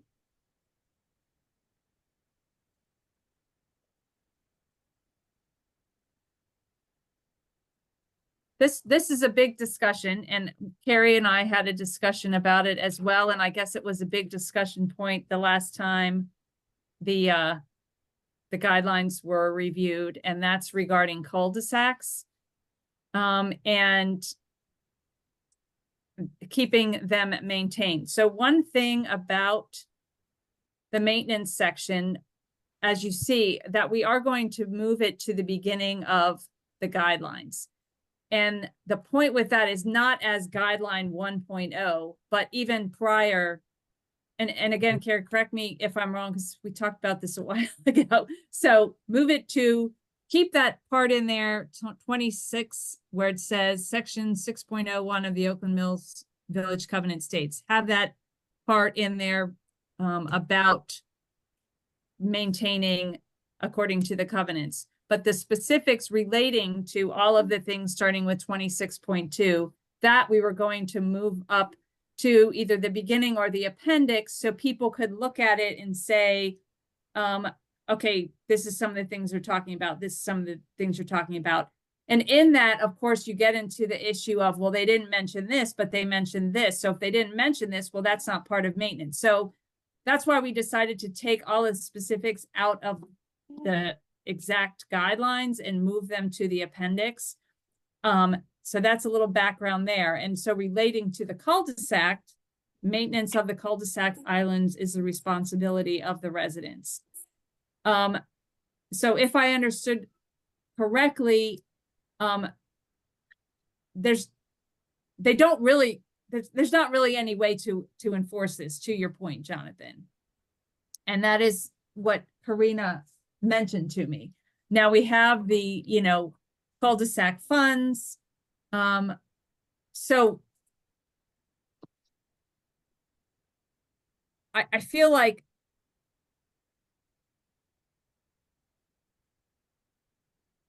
is your suggestion to just simply take it out? Is that what you think would be best, or? Well, for the purpose of our guidelines, yes. I don't know otherwise how, the questions I raised there. I don't Right. really know how else we define it. But, my broader issue is, and has been for a long time, why did it get set up that way, and why are we continuing this way? Because Yards Alive has set wonderful examples if the residents are willing to do that, but the residents have to be willing. I've seen cul-de-sac islands that, look like hot garbage. I've seen some that are, very, very finely maintained and managed. And it's sort of up to whoever, happens to live on the street and cares enough. We really have no way of enforcing this. We have no way of ensuring any consistency. And we're basically telling residents, hey, you need to go out into the middle of a county road and take care of the county's property. I can understand the sidewalk because that's kind of a common thing, that it's right adjacent to your property. I can trace my property line right at the sidewalk and tell what part I'm responsible for and what I need to shovel and all that. But, what part of that island that's sitting behind right now should I be responsible for? And if my other 4 neighbors don't want to be responsible for any of it, does that make me responsible for the whole thing? And if I decide not to be responsible, then what do we do? What does Oakland Mills Village do for me? When the complaint comes to you that New Leaf Court looks like garbage, we can't do covenant enforcement, because who are we going to enforce it on? Right. We don't own it. It's the county's. Enforcement would be all adjacent, so all addresses in the circle would get the letter. That's the enforcement, similar to a shared driveway. And my understanding was that the county is the one that requires us to do the maintenance, much like the parkway area out, not the space that's outside of the sidewalk, on the other side of the sidewalk. That they were actually the requirement for the cul-de-sac. So why is it that the county has a contract with CA to maintain the median in Stevens Forest and Kilimanjaro, which require also crossing into the road to maintain them, but cul-de-sac adjacent to the property, there's a road between the property and the cul-de-sac island, are not under the same type of maintenance? extra strange since the trees are still the And counties. the trees are the counties, right? Yeah. I don't know And that it's But- something, and then further, our guideline says maintenance of cul-de-sac islands are the responsibility of the residents. It doesn't say the adjacent residents. Hmm. that would be a typo. It should have said adjacent. Okay, That was added last in the 2017 guidelines. Yes. and what's an adjacent resident? So I think on my street, I'm pretty clearly an adjacent resident, because if I go straight out of my driveway without turning the wheel, I will go over that island.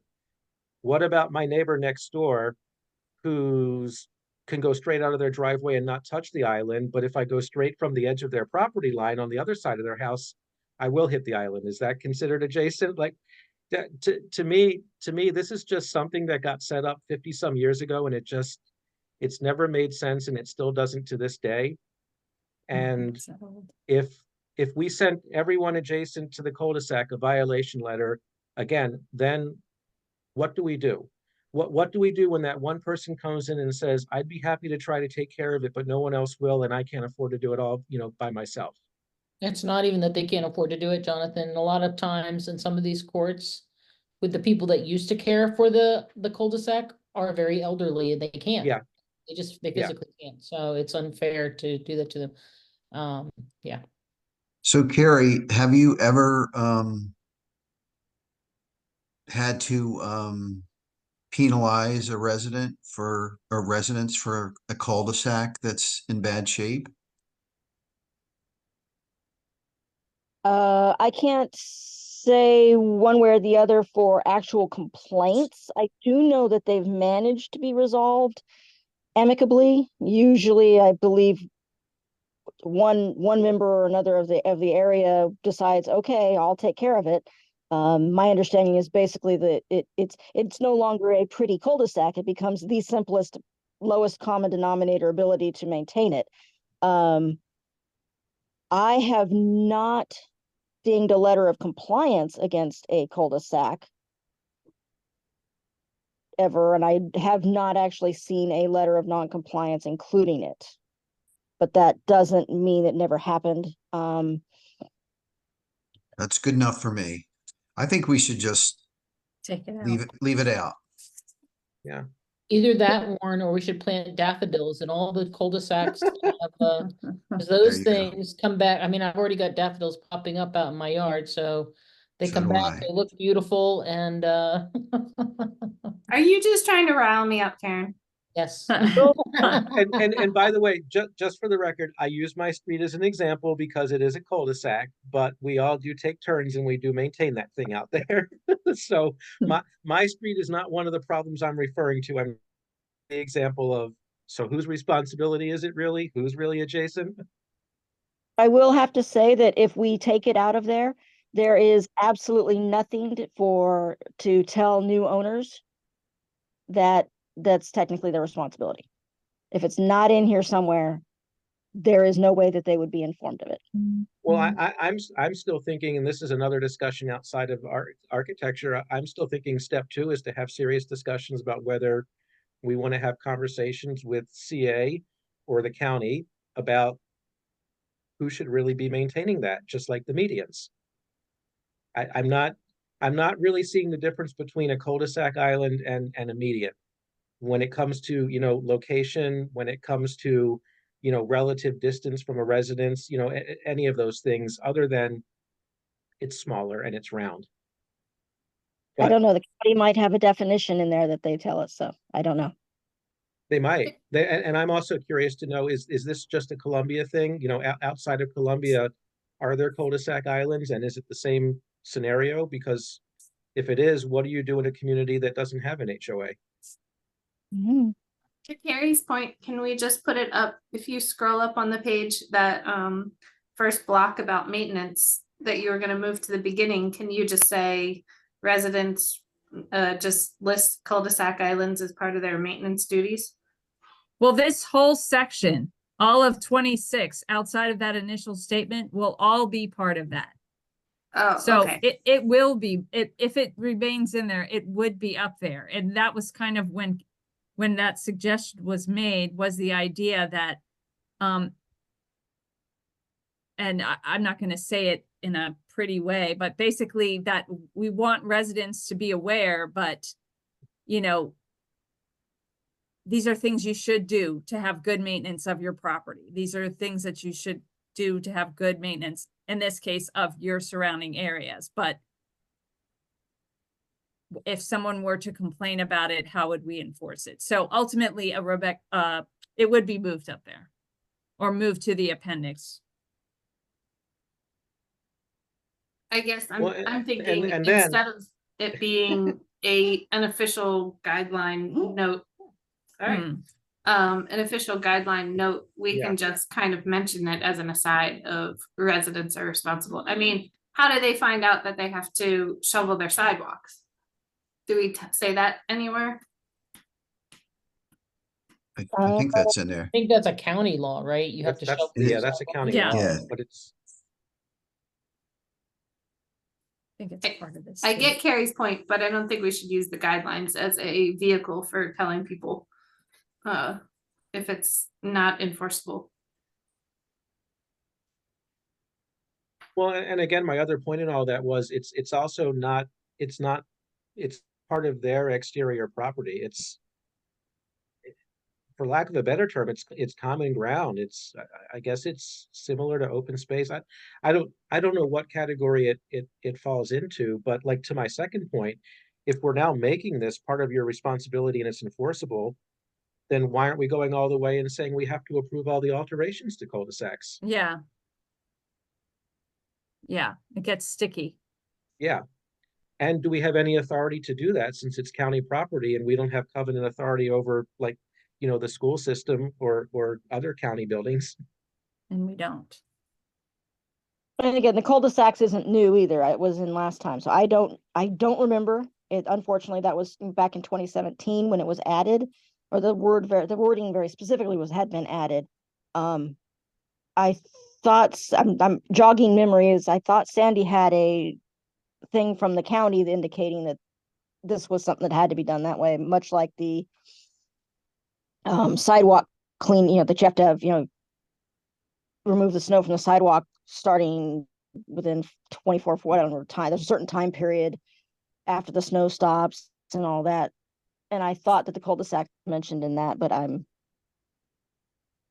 Well, I again, don't, it's been, you know, 8 years. Well, so I would say this, if it is something required by the county, then I think it's their responsibility to monitor and enforce that, and maybe we should just say that, you know, per Howard County ordinance, whatever it is, if there is such a thing, you know, and just quote it and leave it to that. And if a complaint comes in about a cul-de-sac, if that's what it is, then I think Karina should take that complaint and send it on to the county.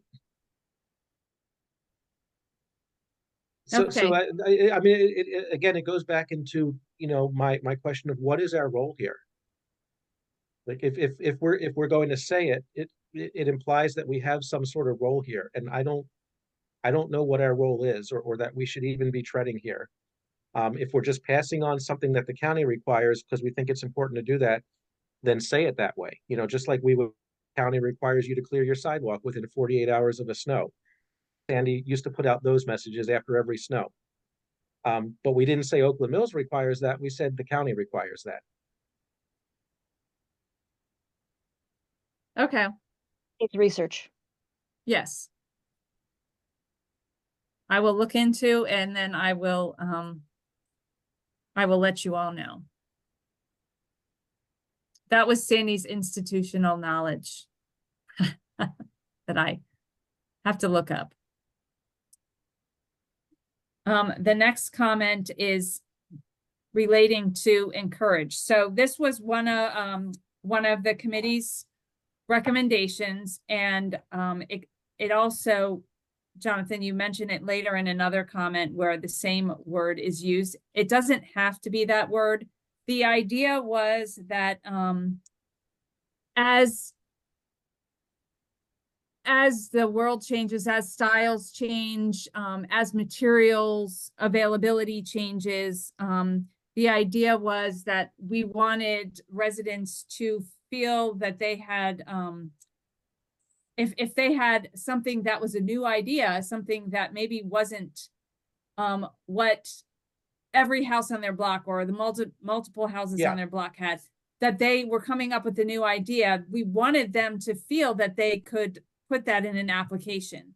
But at the same time, in doing so, and I hear what you're saying, but in doing so, it wasn't so dramatic that, you know, they looked at something and said, okay, well, you know, that this pink house with the purple door with the steeple on top, well, that's, you may be, you know, different and innovative, but it doesn't fit in at all with the rest of the houses in the neighborhood.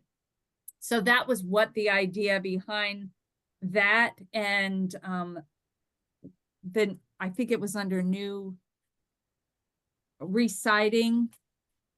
What was the other section it was mentioned under? So and I think the other reason I made that comment is because I make a comment later where we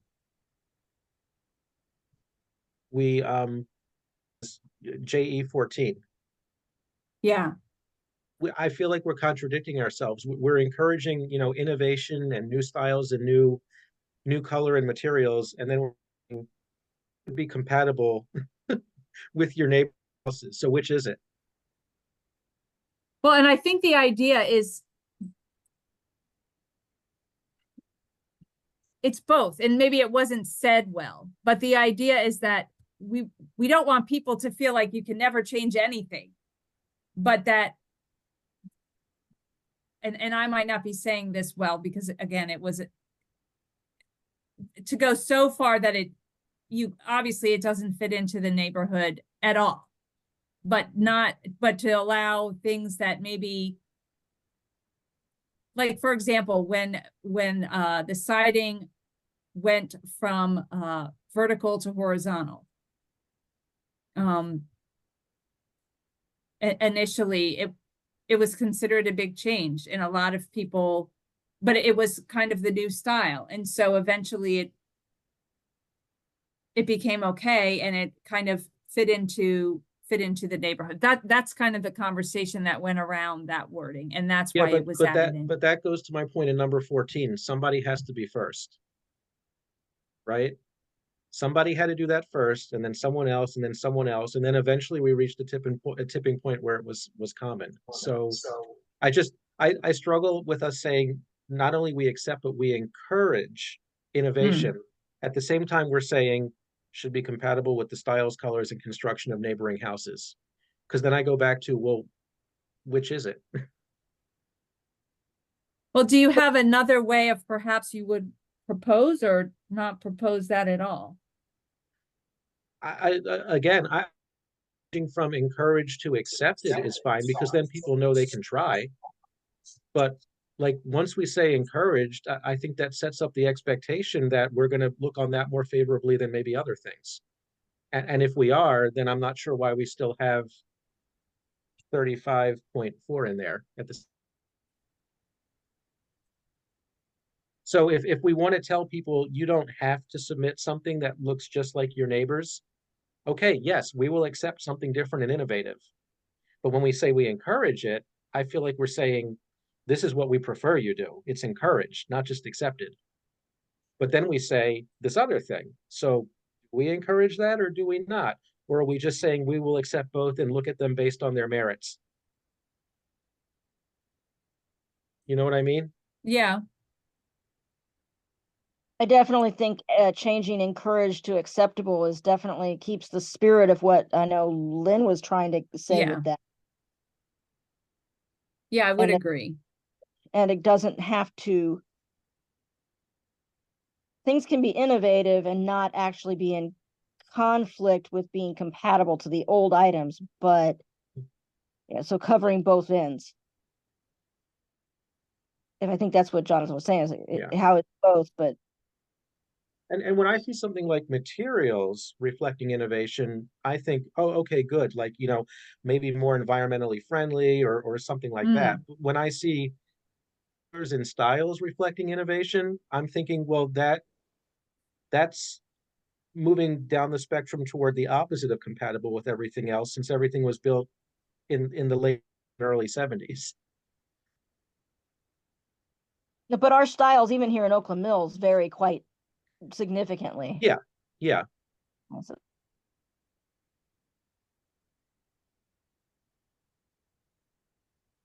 So if we changed in 27.8 to acceptable, yes, acceptable,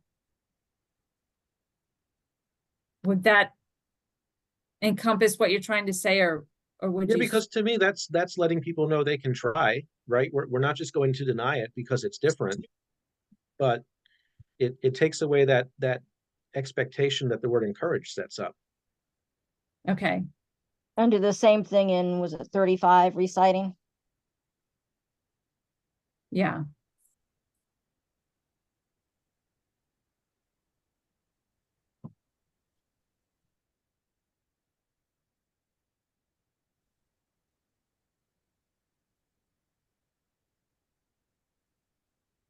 And then as far as 34.4,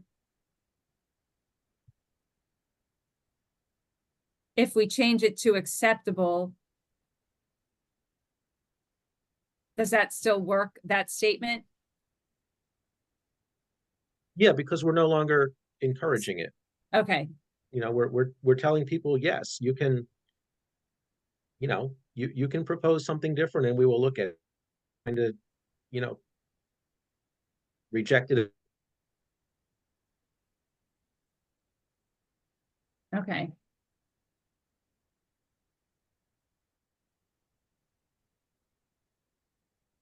Yes, there were many of us who thought this was treading dangerously here, regarding flags. And so I am fine removing that word. Clarifying to say advertising flags. Yeah. Because when we're in signs, that whole section is referring to advertising such. That's what signs are. Signs are for advertising, not for. So why don't we say an application is required for any what and any form of exterior advertising? Like, does it matter whether it's a sign, a banner, a flag, painting it on your roof? It's just, you know, any exterior advertising, right? Are people gonna have to fill out an application to put signs for candidates in their yard? Because every election season, people have signs in their yards, temporary signs for candidates. No, there's I don't have the full guideline. Let me pull it up on my notes No, here, but there's another section that there's talks about another that. section, yeah. Because I had the same question, and then I went back to the original document, and that was there. Say for purposes of this guideline that we follow the county sign code, and the county very specifically does not get involved with political signs. What do we say about in-home businesses? I thought we have something in-home businesses that prohibits signs anyway. Like what kind of signs are left that we're trying to address here? If they're not political and they're not, you know, flying your American flag, your Maryland state flag, because I was going to suggest just change it to an application is required for all other, you know, temporary or permanent commercial advertising, but is that even allowed to begin with? You can have temporary snow cone stands or lemonade stands. That's specifically stated in there. Yeah, we addressed that somewhere else. Right. So you could probably have a little sign that says that. But by the time you go through the process to apply for that, the heat wave is over, so no one's going to do that. It says there's no requirement for. Yeah. I mean, for that. The only other temporary advertising sign I can think of is like when the, you know, when the concrete company is doing a driveway and they stick their sign out front while their crew is there. Like I'm not even sure what we're talking about here anymore, but I'd have to go back and look at in-home business to see if other signs are covered there. Can you scroll up a little bit? So I missed, because it says for all other signs. So what is what's talked about in the ones before that. So it only has Jonathan's comments. It doesn't have the full section. So I have the guideline in front of me and it says that, no application is required for temporary signs advertising the sale or rental of residential property. No temporary sign shall be larger than 20 by 28 inches or stand more than 5 feet above the ground. 37.2.2 political signs associated with official elections. Enforcement of any restrictions on political signs are referred to the Howard County sign officer. No application is required for garage sale signs, provided they are removed at the end of the day of the sale. And no application is required for house number signs. And they should display the number in a size and color that can be easily seen from the street. And then it says, and go ahead. Oh, go ahead. And then it moves on to this 37.6.3.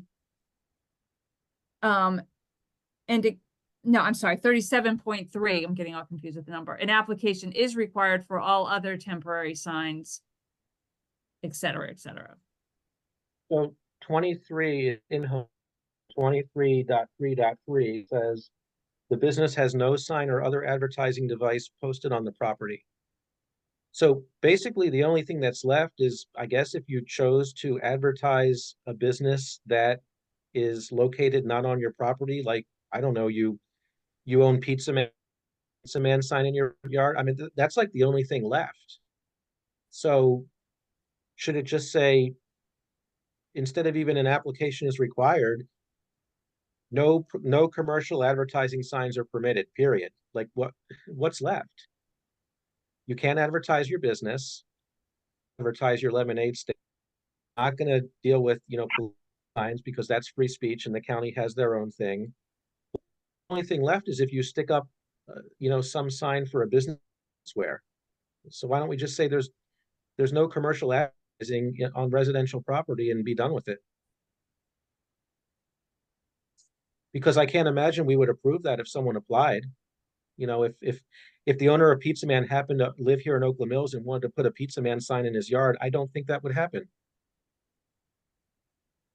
Okay, I know researching while you're looking, the reason that there's a signs in the guidelines section is because signs are addressed in the covenants, section 8.04. Specifically saying that the AC may, in its discretion, adopt rules regarding signs. And so that's why there is a whole signs section. Partially because I think also the resident or our guidelines have been and were prior to 2004, I want to say, or is it maybe 2014 when we brought in the non-residential guidelines. These guidelines served both purposes. They also cover the crossover property, such as apartments, condos, which are rental. They're kind of commercial and kind of residential, and that's why the guidelines are in there for signs. So would that now be covered under the NRAC? That's debatable. There's been some different issues of whether apartments and rentals and such are commercial or residential, and which set of guidelines they have to stay with that. I don't think we're going to solve that tonight.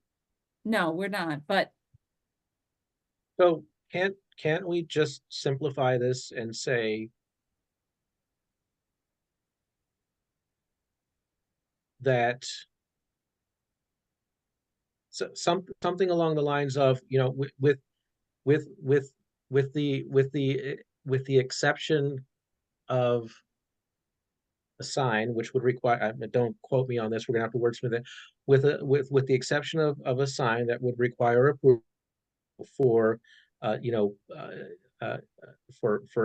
advertising a multi-family dwelling, apartment units, townhomes, right? The townhome communities have their signs out front, stuff like that. All other advertising signs on residential property is prohibited.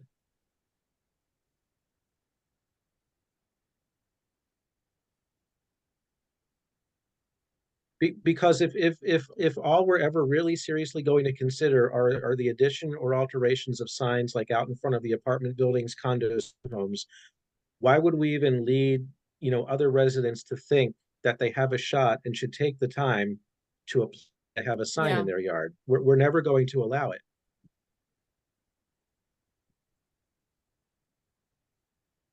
Okay,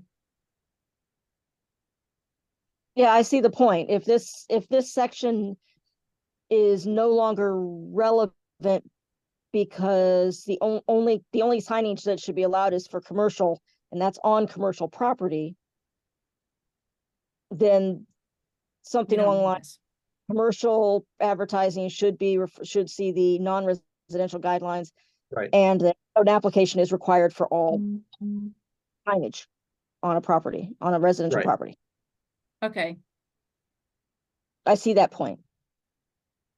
I concede that point. okay,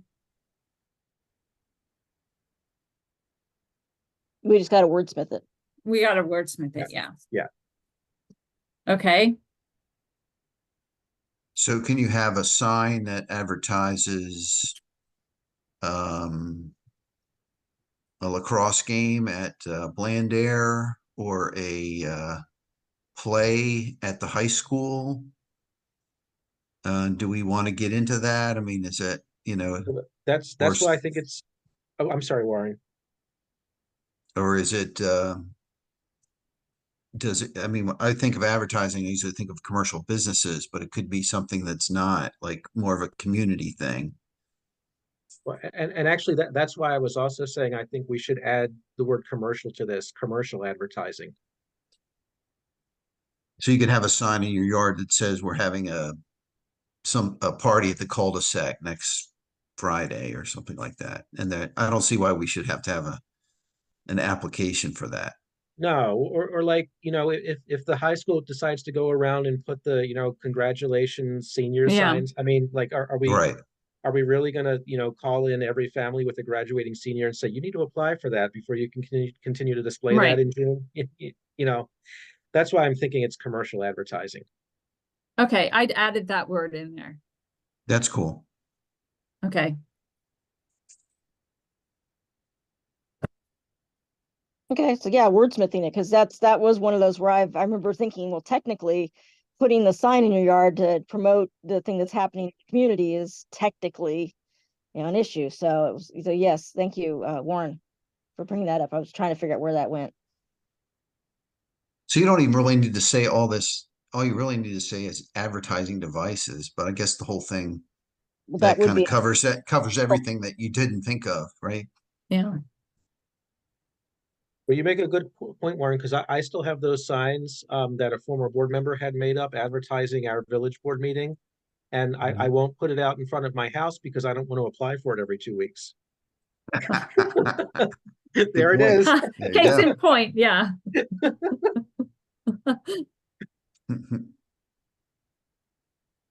So we need to wordsmith it and Yeah. Um, Bill, you just happen to have that sign sitting next to you in your office? Yeah, it's just here. It said this is a room that collects all kinds of stuff, and I saw here it is. It's the first time it's served any purpose in 2 or 3 years. Mine's out in So- the garage, but I never opened my garage because then it would be visible and I'd have a temporary sign I didn't apply for. Sorry, Carrie, I'm just getting giddy now. We're all reaching that point.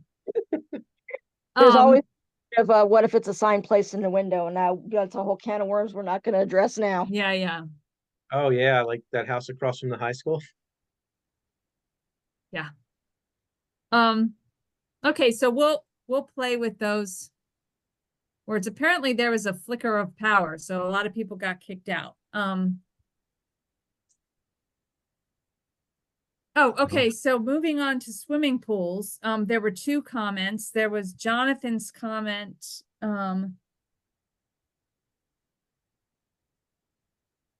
well, first there was Rebecca's comment for 40.2. An application is required for all other swimming pools. Rebecca's comment was, no application is required for children's pools, and an application is required for all other types, but no other types will be approved, so why should they be applied for? That was Rebecca's comment. Well, in-ground pools, right? We allow those. Yes. Yeah, So maybe it should just say an application is required for all in-ground pools. Above ground pools will not be approved.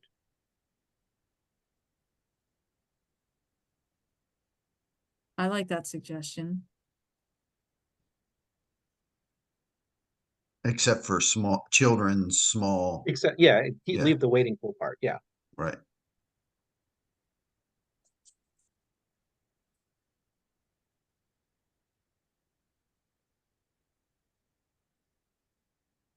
Okay. I added that in there.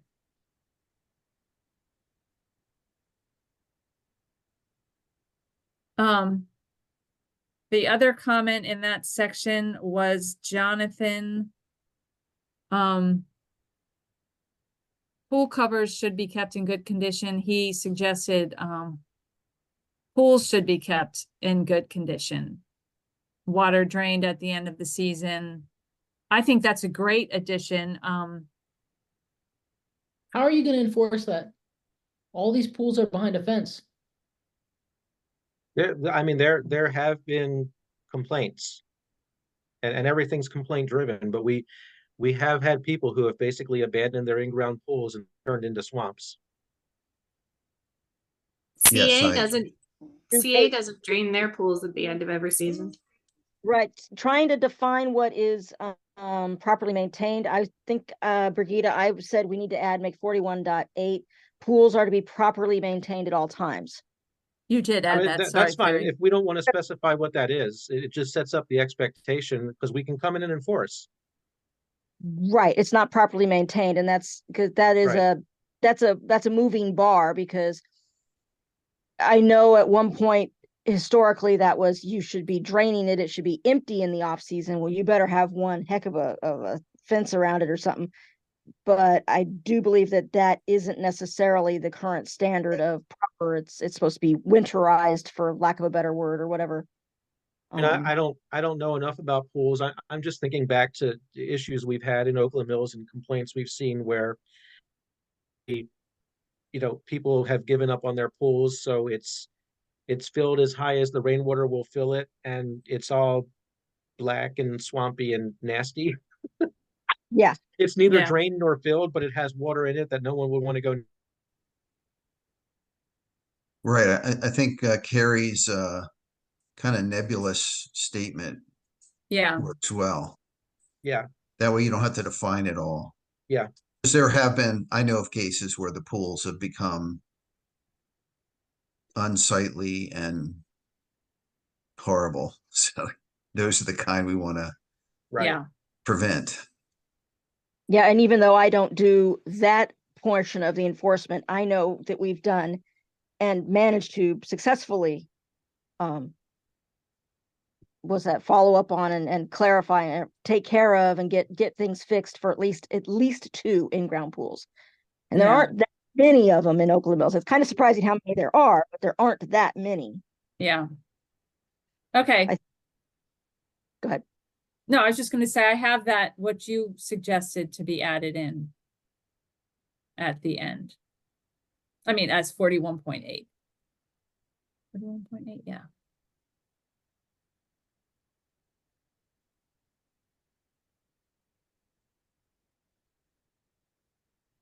And then the last comment from Jonathan, I believe, is this the last comment? Yeah. Is, well, Yeah, we already did that one. okay, 'Cause so, we talked about that in the carport section. yes. Right. So going back up to the section above, Rebecca did have a question regarding stumps and if they should be left. And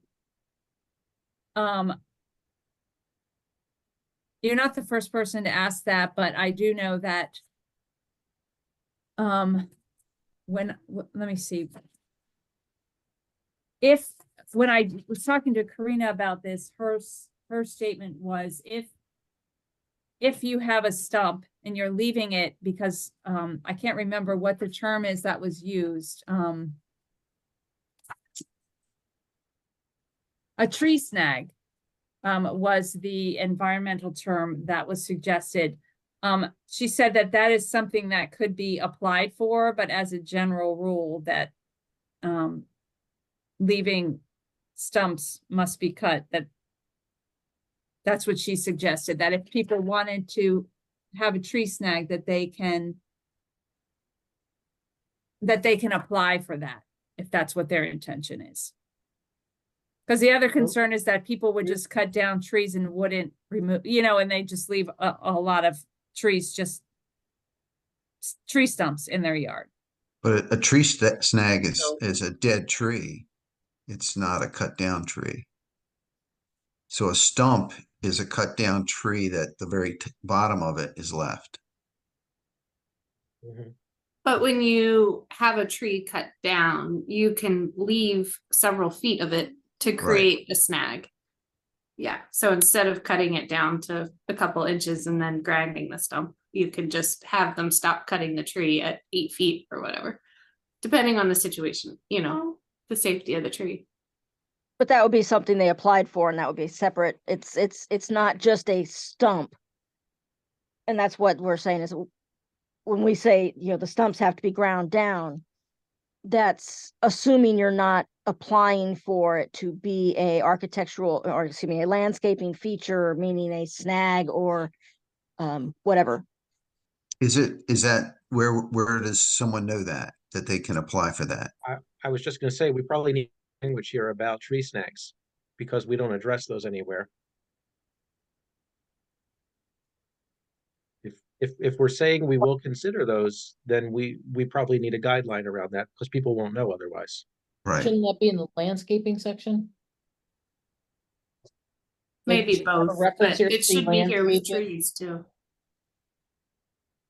So I didn't could- comment here, but I've said this before. Here's the issue I have with stumps. And I don't know if this goes back to a covenant and we have to do this, but our enforcement process is based on complaints. We get a complaint that someone has stumps. We try to enforce, the person doesn't respond. We refer to CA, who now takes on the case. CA does not grind their stumps in Oakland Mills. I have CA stumps on open space around my property because they just come in and cut down trees and leave stumps.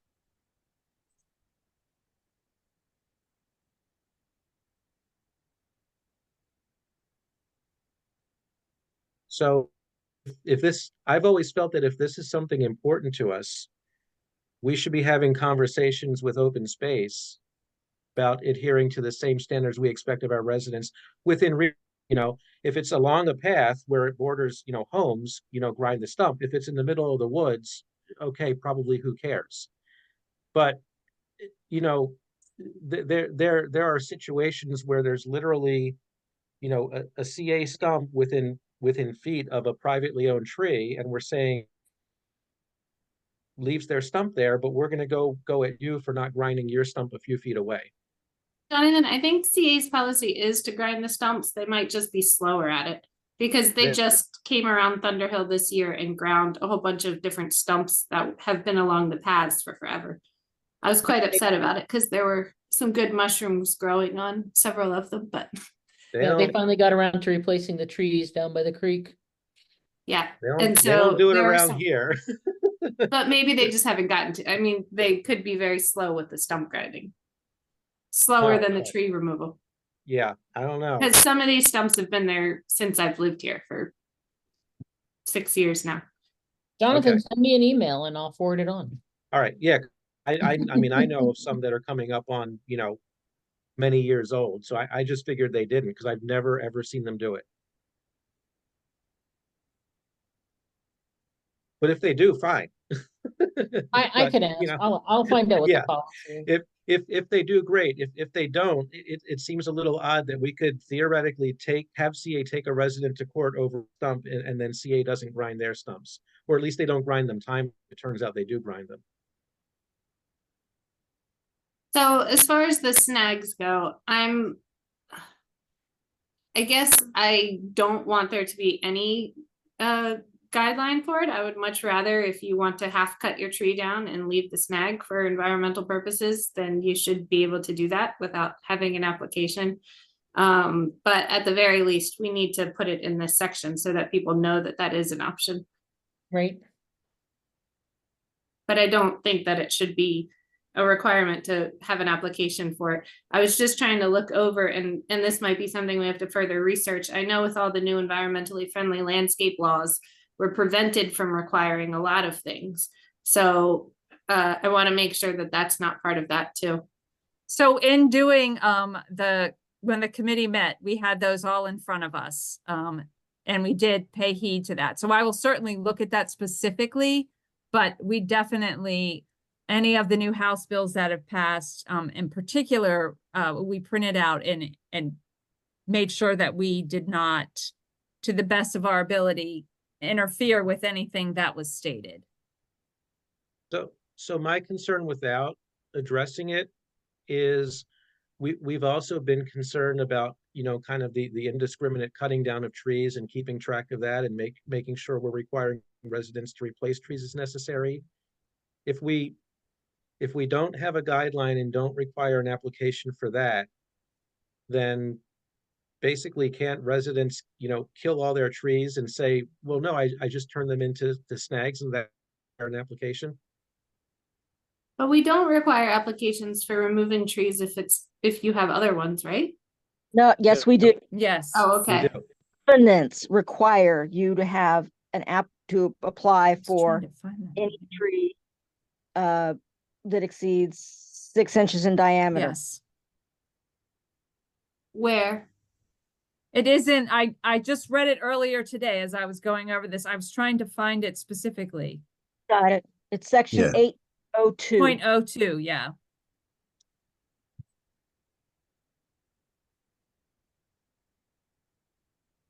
Oh, wait, it also says it right there, 4.1. 41.1. I can't really tell what the number is. Yeah. Yeah, and that ties to a covenant. So we really can't, we can't avoid that because No, I it think ties that's to a good. covenant. So what I'm saying is, if we also don't have the guideline for snags, it sort of creates an end around our covenants, I'm afraid. Oh, you think somebody could turn a tree into a snag and say they weren't removing the tree, so they didn't have to apply for it? Right, I didn't remove it and I don't have to apply for a snag, so we're good.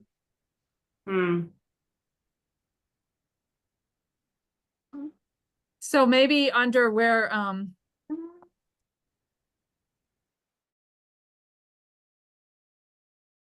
being, items listed, we could specify something relating to that. Because the whole point is that we may or may not object to it being a tree snag, but we want it to be known that this is what this is. So to avoid what Right. Jonathan is saying. And I mean, we also still, for environmental and other reasons, also still want the tree canopy. And, turning a tree into a snag has certain benefits, but it does eliminate part of the tree canopy.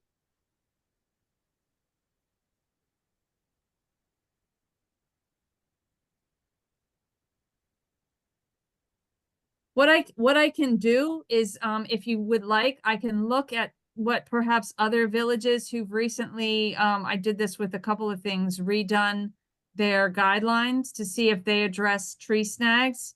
And I can let you know, I can give the information to you, to go from there, if that works well. Works for me. Okay.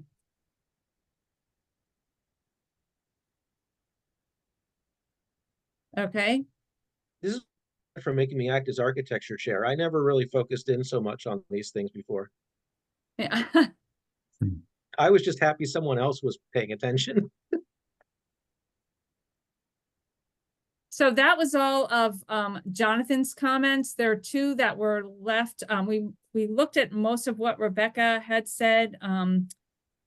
The section 5.1 where she's saying close to, that is referring to I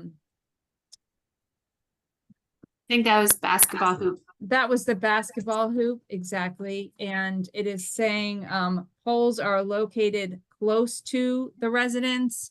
And as you see, she thought that was a little vague. Like what is Properties are is- too varied to try to define close to. We've had some where there was they had a small section, and so they were, as many of you know, I mean, the difference in the front area, like or a driveway, if somebody wants a basketball hoop, the difference in driveway length can be from, they may have one car length to 5 or 6 in some of our really big lots. And that's why it's vague as close to, meaning we're not trying to say if you have a 4-car length driveway, you still have to put your basketball hoop or basketball pole within 6 feet of the house. That's why it's left as close to.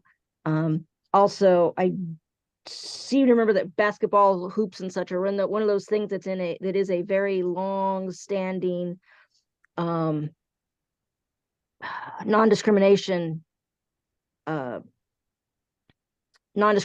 law, similar to like the red and stuff, that an HOA actually can't stop someone from putting in like a basketball hoop. That's what I'm just thinking about that and remembering, things got jogged. I remember seeing it at one Yeah. point.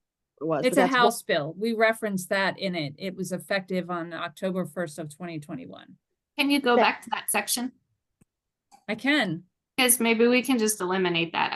I hate to throw things out there and then residents look at it and be like, what does that mean? And with the driveway length example, like if you have a short driveway versus a long driveway, you just said if you have a long driveway, you don't have to put it as close as the person with a short driveway, but you're going to be putting it at the end of the driveway regardless. So not basketball courts. I know, I don't have that Oh. section. It Oh. would be in a different share only because I only printed out what the comments were. Oh, okay. Let me see if I can pull it up. What are you looking for? Sorry, I had to get my watch. 5.0 basketball backboards and poles. It says no application is required for portable basketball poles that meet the following conditions. Poles are located close to the residence. The backboard is clear plastic, white or neutral color, and basketball nets are maintained in good repair. That's the section that she's referring to. I guess the question would be, what's the alternative to close to? Like, I can't put a basketball hoop down in front of Warren's house. It has to be in front of my own house. No, you're not allowed to put something on someone else's property, period. You have no right to do that. So close have- to just means on my property. No, I mean, it should be placed Near. closer than, rather than further. I don't know. That's kind of the phrasing that's been used forever. If you stick it out at the end next to the sidewalk, that obviously is not close to the. So instead of saying close to, should we say as close to the residence as possible?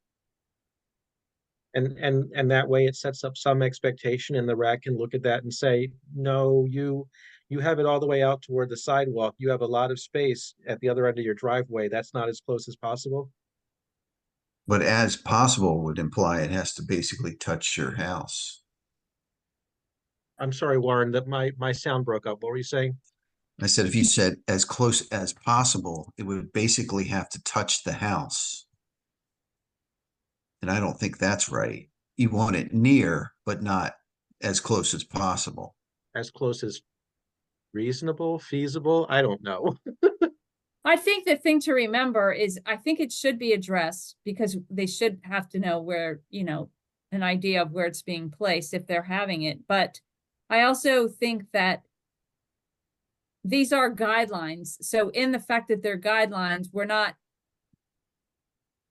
telling exactly, you know, we're not Right. saying exactly where it has to be True. replaced. We're asking you to use your good judgment and put it close to your house. Now, obviously, if we see it and it's not close to the house in what our definition, meaning that it was at, you know, almost in your neighbor's yard or something, then that would be when there is an issue. I mean, I don't know if we can exactly specify any more than that is what I'm trying to say. But if you say your basketball hoop's not close to your house, and I say, yeah, it is close to my house, then I mean, But you are really getting in the weeds. Portable. sorry, I look at legal documents all day. This is what I do. Yeah. We're also talking about portable units, so it's Right. not They can difficult. move it. Please shift it at least halfway up your driveway. But I don't want to because it's still close to my house at the end of my driveway at the far corner of my yard. Well, and the other thing to think about is if we put specific, being that we can't, you know, when we put this into CA legal, they're going to be looking at it as well. And how much did we define it? And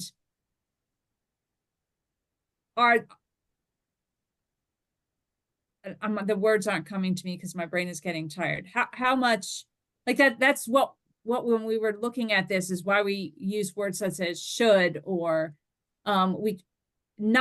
sometimes non-definitive words. So close to is one of those non-definitive. And you're right, Rebecca, people could interpret that many, many ways, but I guess my biggest issue is I don't know what the alternative is. Carrie listed the example of if I have a driveway that holds 2 cars and I put the hoop at the end of my driveway, and Karen has a driveway that holds 5 cars and she puts the hoop at the end of her driveway, both are considered close to the house. No, neither would be considered close to the house. Say it again. Neither of those examples would be close to the house. Putting it at the end of your driveway is not close to the house. Well, which, I mean, maybe she meant the house end though. I think that's what Rebecca's saying. Way up your driveway, but we're talking about portables.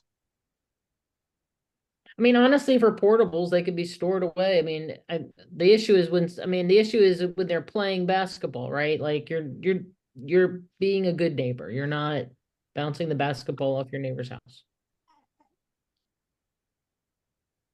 I mean, this is also vague, but again, we have to be careful how specific we get in the guidelines. But per what Karen's saying, instead of close to the house or whatever, you know, should it, you know, should it just say something, you know, like, you know, the temporary hoop should be placed with, you know, I'm trying to think of the words, but it's getting too late.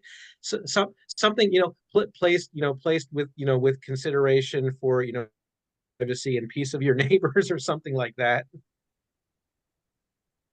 How about reasonably close? I mean, it's a temporary basketball hoop, and I guess it's the main thing is if your neighbors complain, then we have to resolve the argument based on the wording of our covenants, right?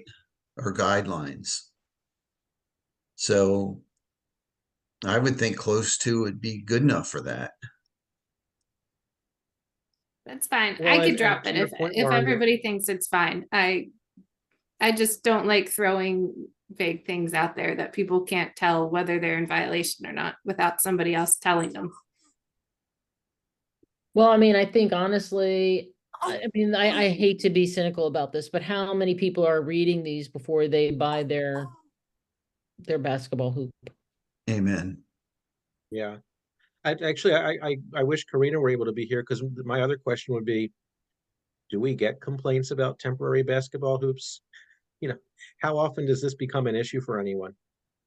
I can think of one example. It was on a cul-de-sac that she mentioned to me. That's the only, and it was a portable basketball hoop. I think that's the only one she mentioned to me when we were talking about this. And it was a few years ago. I know we've had them where they were in the street and the county Right. comes Yeah. around and says, you can't have that. And I think the problem with defining a distance also becomes the fact that many of these houses are within 10 feet of each other, 5 feet from property line to house to property line to house. If we say your basketball hoop has to be close, so we say, okay, that's 6 feet. Are we saying down the driveway, or are we saying in the grass? What are we trying to say there? Then we're starting to get into some really, really specifics. I don't know. I know it's been close, and I know there is a definition, I think. Can I just say this? If you're playing basketball in your driveway, you're not gonna put your basketball hoop near the street because your basketball is gonna end up in the street all the Mhm. time. You're just not gonna do it. I Right. can't, if I drive down my street and I know several people who have basketball hoops, their basketball hoop is right next to their garage. It's typically close to the house. It's not Yeah. close to the sidewalk. Yeah, I do think that we're overthinking this a little bit. I agree. And if you're putting it anywhere else, it's not temporary because you're going to have to pave, and we already have guidelines for that. Right. So it's basically going in your driveway or maybe out back if it's paved, but it's not going far from the house anyway, in any reasonable circumstance. Okay, move on. The other one that we didn't address was you have listed section 17. right? four. We did that 14.2, safe location. But on 14.2, that is actually, That's EV. how do I have it? Oh, I guess because my numbers are off, like Jonathan said. So I saw Rebecca's comment, and I think it's an easy suggestion of that. Take out safe location. If building code is there to ensure safety, just say all be installed in keeping with building code. And let the county code take over. We shouldn't determine what's. I'm okay with that. What are we talking? What section is it? The Verbiage? EV charging station, taking out the word safe location and to be installed in keeping with building code. What section number was that? 14.2. Hmm. It's a whole new section that was created. Oh, is it at the end then? No, it's after driveways. It's in red, EV charging station. Can you And it was scroll? 14.2. All units are to be installed in a safe location and in keeping with building code. I might even suggest taking out building code and just say, and in keeping with relevant code in case it's covered elsewhere in code.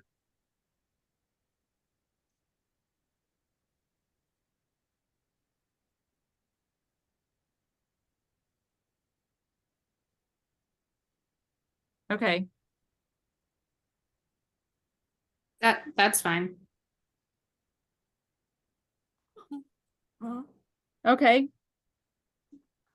And then lastly was, I'm sure nobody made a comment, but Bill's discussion, I know it's late, but his discussion about black, chain link fences.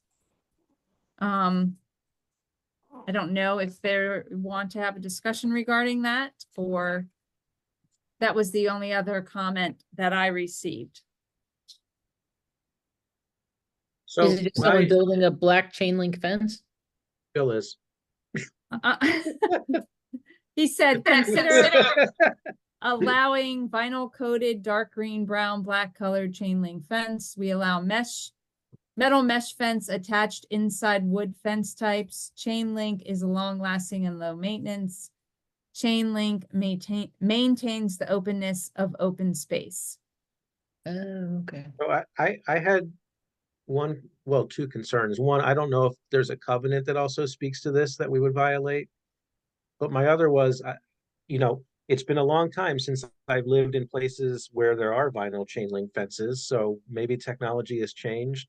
But my experience in the past has been they look nice when they go up, but vinyl and UV don't get along well, and they tend to degrade. Um, and you can't really repair that. You basically have to place. I'm just concerned about what they might look like, 10 years down the line.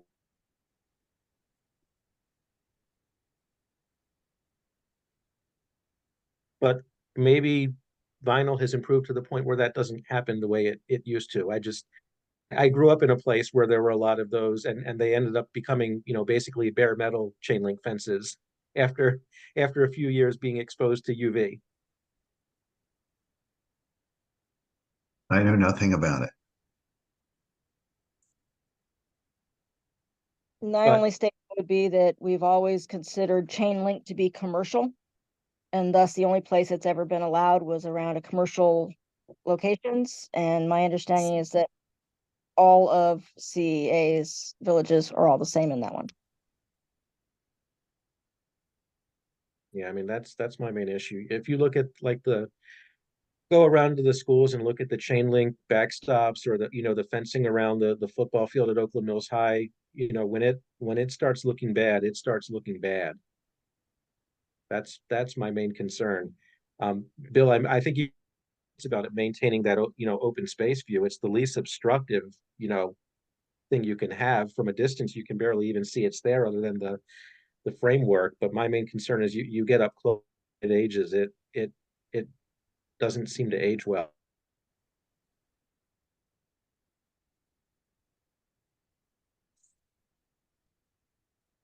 Yeah, I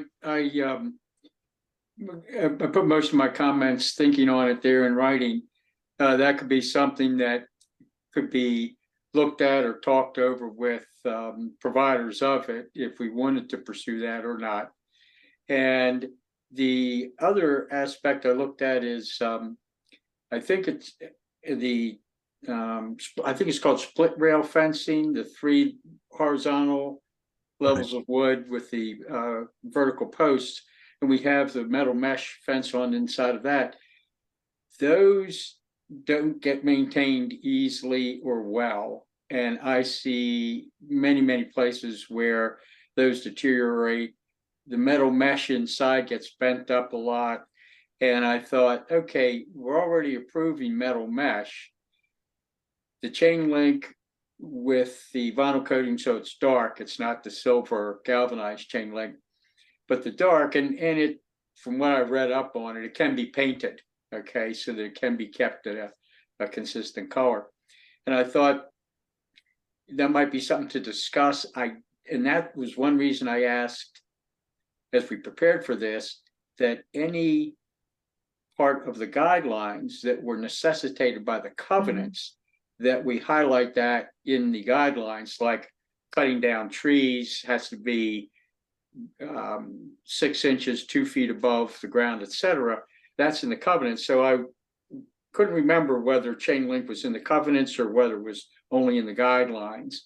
So that's why I put that in there, because if you can paint it, which I think you can, and it will be stronger, longer than a lot of the split rail fence, and particularly with the metal mesh inside that I thought, okay, let's at least have a discussion on it to see where we stand on that.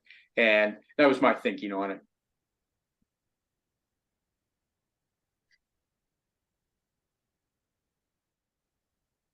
It doesn't appear that specifically relating to fence in the covenants.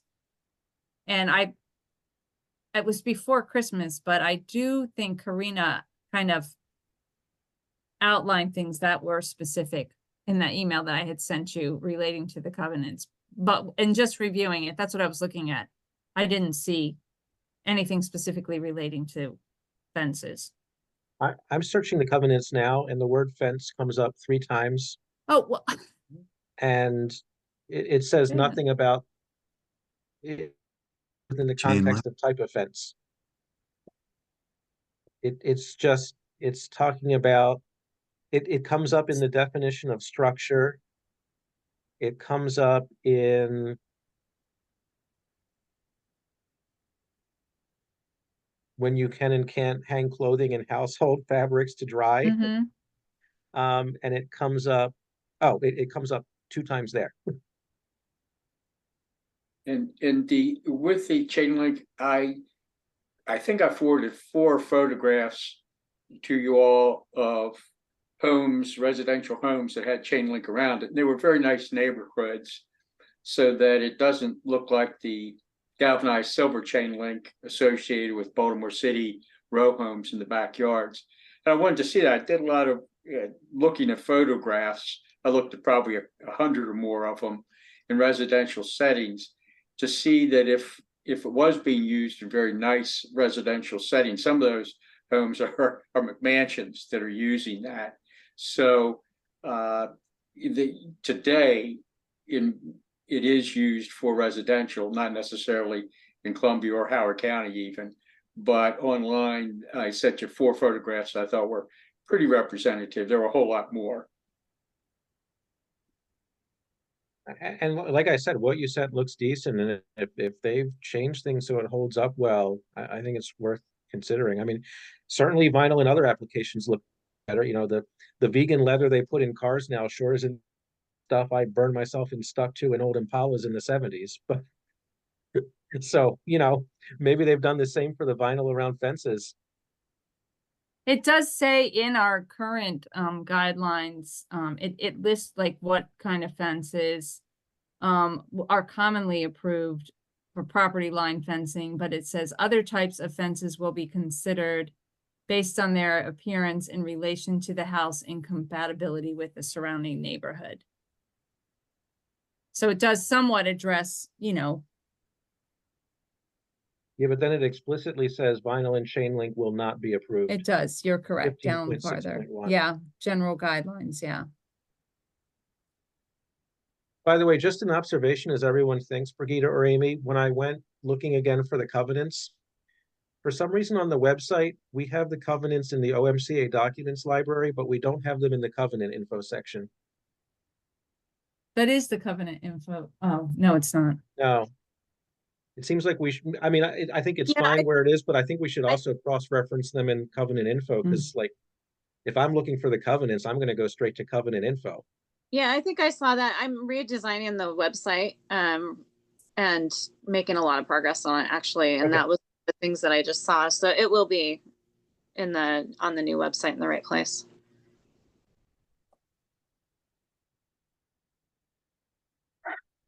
Warren has a nice link, a nice looking chain link behind him right there. There you go. We were all excited for that. So You is- know, that might be something that we research as far as the long range effects of the sun on the vinyl, et cetera, to see if it can maintain its looks and for how long. And that might be something we want to research and find out, you know, if we feel it's worthwhile. Otherwise, you know, just drop it. But I thought it'd be important just to have a discussion about it at least. Well, to the concern I had about the wear, has anyone, you know, been through the footbridge and taken a close look? Are the colors on that painted on, or is that vinyl? Because that's holding up. It's not faded. It's not messy. It's holding up from what I can tell. But I've never really walked up really close to it and looked at I what it's haven't made either. of. You know, I've been across that thing 100 times. I've never stopped and looked. Me either. But now I I'm assumed it was curious. painted, but now we have to check. Yeah, Yeah. now I always assumed it was painted as well. But maybe that's how it's maintained its color, is it's not painted. Yeah, Warren, and when turn they've around come and look. through, when they've come through and painted the white concrete underneath, they have not painted the fencing Yeah. part of it. So Interesting. Yeah, as far as I can tell, that has not required any maintenance since they put it up, and it's not appearing to lack in maintenance either. It's held up. Well, maybe that's our answer. We just need to go down to the bridge and just check it. Yeah, I think when it's warmer than 12, we'll take a Let me field trip. see what it is. There you go.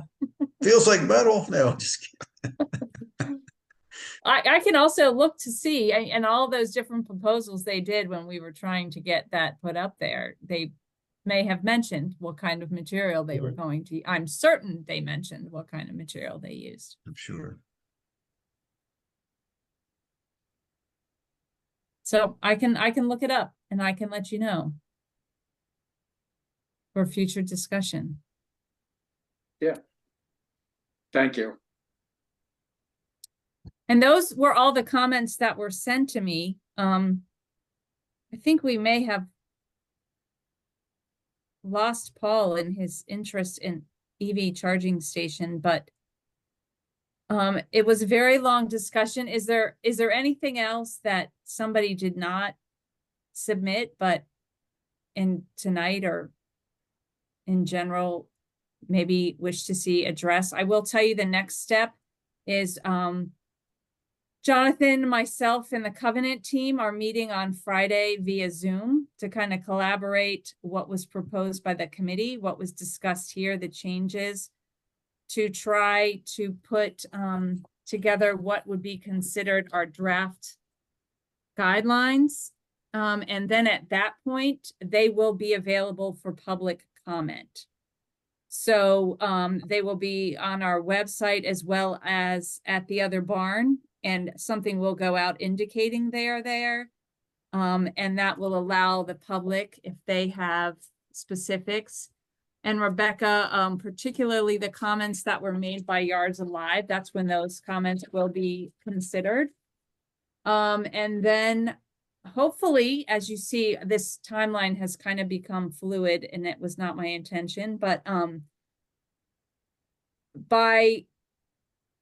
in February, early February, probably the second week, since we're a little bit later, but we will take those comments from the public and incorporate them, discuss them with the AC chair and again, the Covenant team, and come up with what we would consider the final draft guidelines with all comments incorporated to be presented at the February board meeting to look at before we would vote on them and have them sent to CA Legal.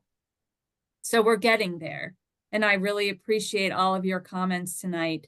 And I apologize for the little bit of confusion at the beginning. Again, sometimes you do too much. You try to be too organized and then you have the wrong document. But thank you all very much. So I did have two. Oh, I'm sorry, Warren. I noticed two things. Okay.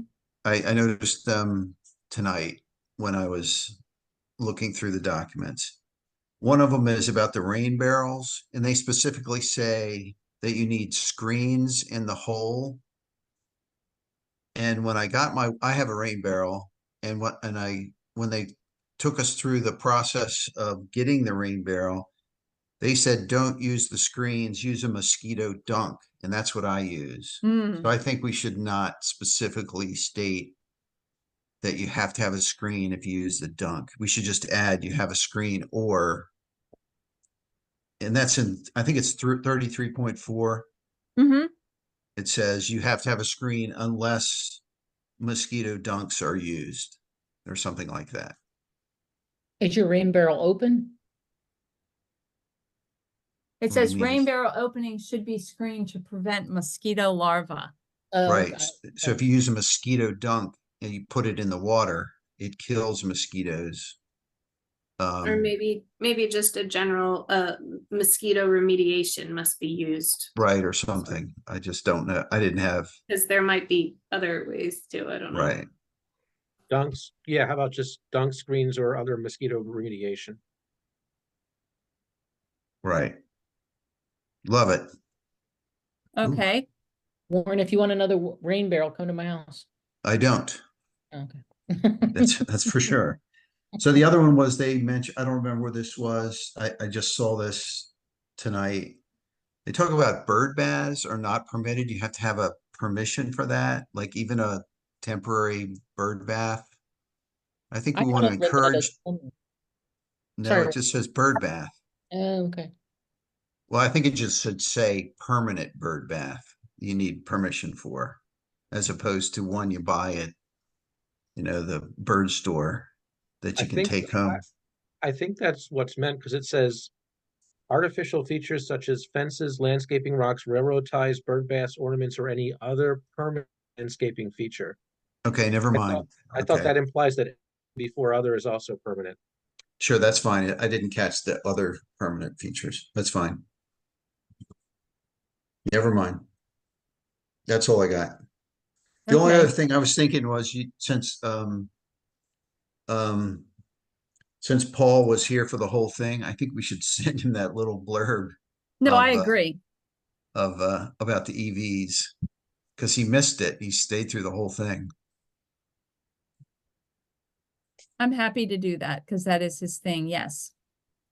I will happily do that. Yeah. And he has been in, which is why I specifically let him know about the meeting tonight because he's very interested in that. So I'm happy to do that. Cool. Okay. That's all What I else? have. What We else? done? I think we're done. All I'm right, done. 8:15 board chair report, pass. Anything important, I will send in an email, pass. Karen? Oh, I'll just do my two things real quick. The ad for the president went out for the new president for CA. The job is posted and we're working on the strategic plan, but yeah, it's late. I pass. That's all I got. All right, Brigida? So you have my manager's report, that was sent in the attachments. The only thing, and you all are gonna be like, really, Brigida? But the only thing we didn't vote on, and I don't know if you want to do it by email, is the election monitoring committee. How you want to handle that. And the other thing is, I am happy to send you the breakdown. So what I did today, and I let Jonathan know, is I gave a breakdown of if we only do the voting online with IntelliScan, but we do everything with Brown, everything else with Brown, the mail-in ballots, etc. Or if we do everything with IntelliScan, I will tell you there is, based on my breakdown, I used last year's numbers and I asked both Brown and IntelliScan to send me estimates for this year. And there is approximately $1,000 difference between the two, but I am happy to, since it is late, break it down and send you that spreadsheet. But I do obviously need to know which direction you want to go. Jonathan, I don't know if you have a certain way you want me to handle that. Let's distribute everything. And so to clarify, and let me make sure I'm remembering our conversation correctly. When you say Brown versus IntelliScan, you're talking about paper and mail, right? IntelliScan was going to be our electronic provider regardless. It's our electronic regardless. And Right. that So fee is about, last year it was 1,100. It's estimated to be 1,650. It depends on how many villages participate, and that divides the total number. right. So when we're looking at maybe using Brown for paper, that was because they might be able to address some of the concerns that members of the board have raised, as well as some of the concerns that Brigida noted in how IntelliScan handled paper. So like Bill, to your point about how they wouldn't do the ballot exactly how we wanted it. Well, if they're not going to be flexible there and Brown will, that might be a consideration. To the issue of people wanting to be able to, pick up and drop off at the other barn. Again, it might give us the additional flexibility. So what I would suggest, given both the lateness of the hour and the fact that we have to go back and somehow approve the election, whatever you call that thing we talked about 2 hours Guidelines, ago. election Thank you. guidelines. thank you, the election guidelines. I think you should, you should basically, I think you should break that out, right? The cost of each, depending on how we do it, you know, as well as you know, the pros and cons, you know, and then we can we can talk about that over email as well as what would have to be done to the guidelines, depending on which direction we go. And, you know, just to put everyone on notice now, obviously we have a legal document that says we have to resolve this by the 31st. So if for some reason we can't resolve it over email, we might just have to schedule a special session, you know, limit it to a strict half hour, you know, work it out then and have the vote and be done by January 31st. Does that sound reasonable to everyone? Yes. Yes. Okay. Okay, I will do that. I have it all mostly done, so I'll send it to you tomorrow. Okay. And that's all. Everything else is in my report. So the calendars. Oh, thank you, Amy. Look, I'm just ready to move on. So, and the calendars, the one reason why it wasn't voted on last time was because it didn't have when online voting started. But basically Amy and I discussed it. I had them in front of me, discussed it and said that it started when you received your newsletter. And so it was literally, we can say April 1st, but we send out the newsletters late March, early April. So the language, it was in what I had sent you.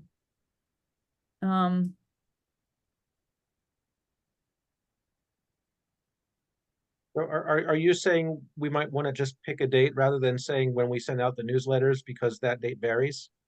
Is that, or? I'm saying that we didn't pick a date in the past because when people receive their newsletter varies. So if we say online voting opens on April 1st, and let's say they don't get their newsletter until April 4th, it doesn't really matter, but some people might think that it actually does. You know what I'm saying? Because I won't know when online voting will open specifically until it's roughly going to be April 1st. But we didn't determine that last year until IntelliScan had everything they needed and we knew when it was mailed out, which is why it wasn't specifically stated on the calendar.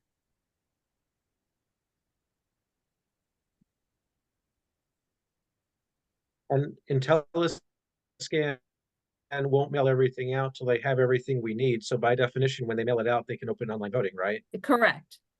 So why don't we just say online voting will be open upon mailing of the newsletter? I'm trying to find the exact language. Yes, I said online voting open once resident receives newsletter with ballot PIN number. Perfect. That's what I listed in the calendar. That's cool. Yeah. Yeah. Okay, so with that in mind, I would need the calendars, both the contest. That was the only thing that you had any comments on the last time, both in the contested and the non-contested election calendars. You need those approved separate from the guidelines in the EMC. I mean, we can Okay. do them all at once, but if you can do them So tonight, that would be great. let's fix one thing now. Is there a Okay. motion to approve the calendar as discussed? Okay, motion from Bill, second from Warren. Any discussion? All in favor? 1, 2, Aye. 3, 4, 5. Okay, 5-0-0. We got one thing done tonight. Okay, and then the only I know I'm making you crazy, but the only other item I had No, I was was joking at the beginning when I said we're going to go 4 hours since this is 2 meetings in one, Brigida. I know, I just want to make sure that I was making it truthful. So the only other thing was in the variance statement that I had sent to CA with the Q2. I had used the word more. Man, I had it all in front of me, and it should have been less. So it has to be More or less. I thought we already fixed that. We did, but it was a different line. apparently let's see.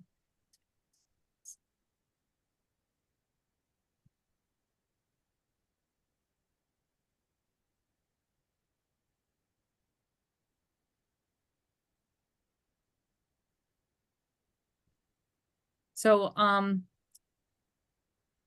where the italicized word under payroll benefits, I had listed more in their review. It needs to say quarter benefits less than anticipated will likely balance out by year end.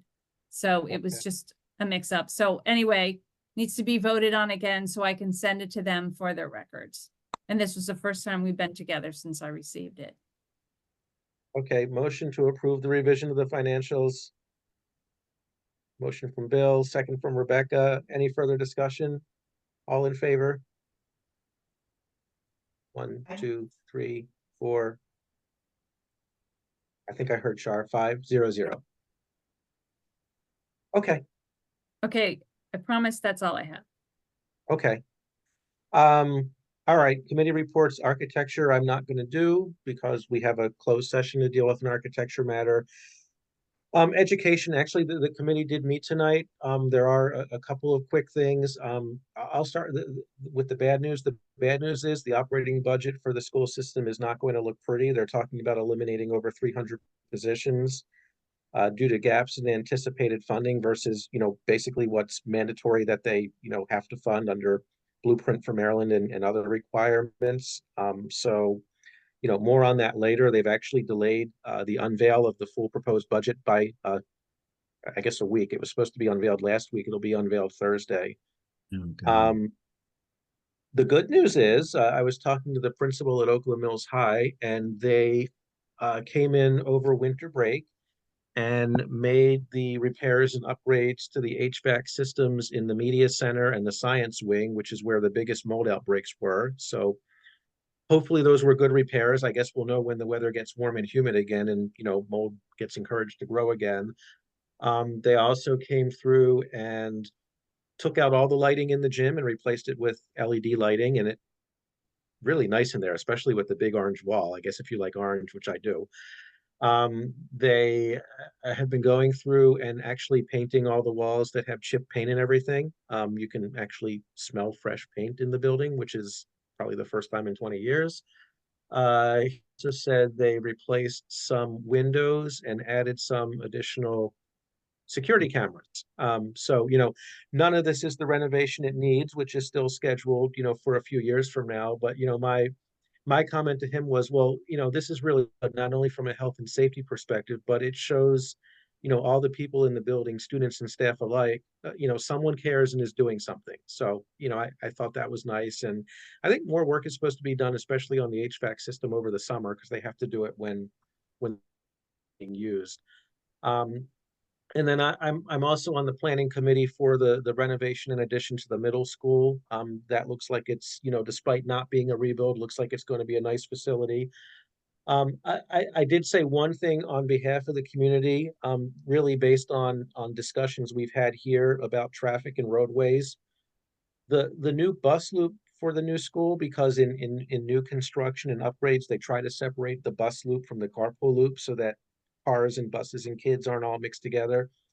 The new bus loop would take up part of the field that currently sits to the west of the school. So, a part of the field closest to Kilimanjaro Road, and there would be some other reconfiguration to capture some other space for athletics and open space.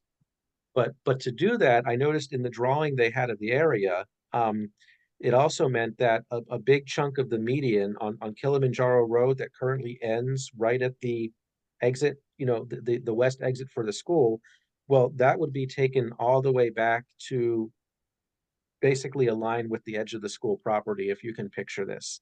And if you can, I can show you the picture later.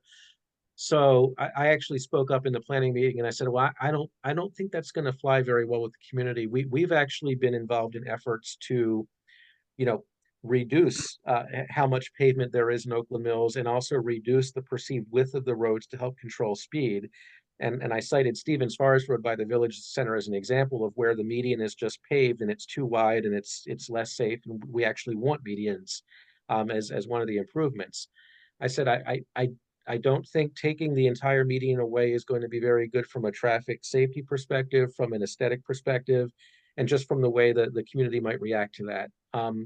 And you know, to their credit, they agreed, and they said they would go back and work with the county, because this is, you know, DPW road work, and figure out how they can, you know, basically create the new bus loop and maybe have another cutout in the median, similar to other cutouts we have in medians, to allow buses back and forth, but not take away the whole median and effectively widen Kilimanjaro Road just to, you know, accommodate, you know, 3 buses going in and out of the school twice a day. So those are those updates. Sorry, normally I would just say pass and move on, but we haven't had an education meeting in a couple of months, and you know, there were some updates. So there we go. Lauren, anything public? Oh, Bill? Just real quick, Jonathan.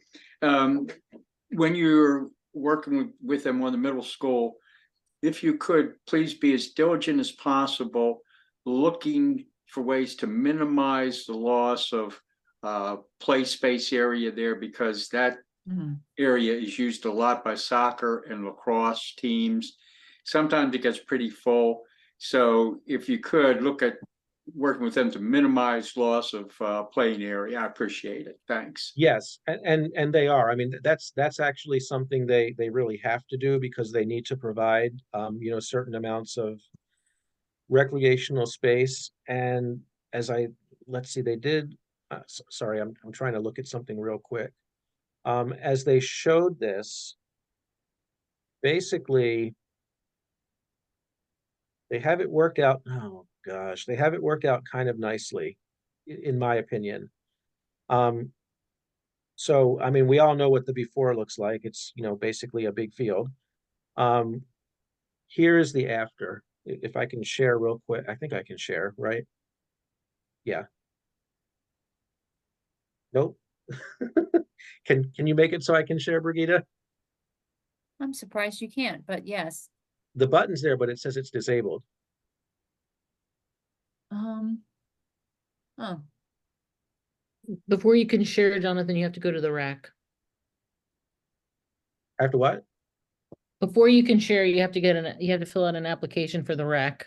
Oh yeah, that's right. How about if you send us the All right. picture? Oh. Here it is. So here's our proposed site design. So here's the roughly the existing footprint of the schools here. Here's the addition, which is kind of out toward the back corner. Here's where we end up with a blacktop. Here's where that bus loop is. Here's that median thing I objected to. So right now the median comes all the way to about here, and they would basically cut it back to the property line of the school. And I said, no, that's too much to take away for this. So now what they're looking at is just making a break here and leaving the median intact there, which I think would be a lot better. But Bill, to your point about the fields, first of all, they're going to do some buffering landscaping so that neighbors across the street aren't just looking at a bus loop. They're also going to buffer between the bus loop and the fields. And you can see they have room for a soccer field here. They have room, you know, for the existing baseball field here. And of course, I think, I don't think this is actually a marked field back here, but another baseball field back here, along with a soccer field kind of adjacent to the Oakland Mills High School Stadium. Isn't that soccer field?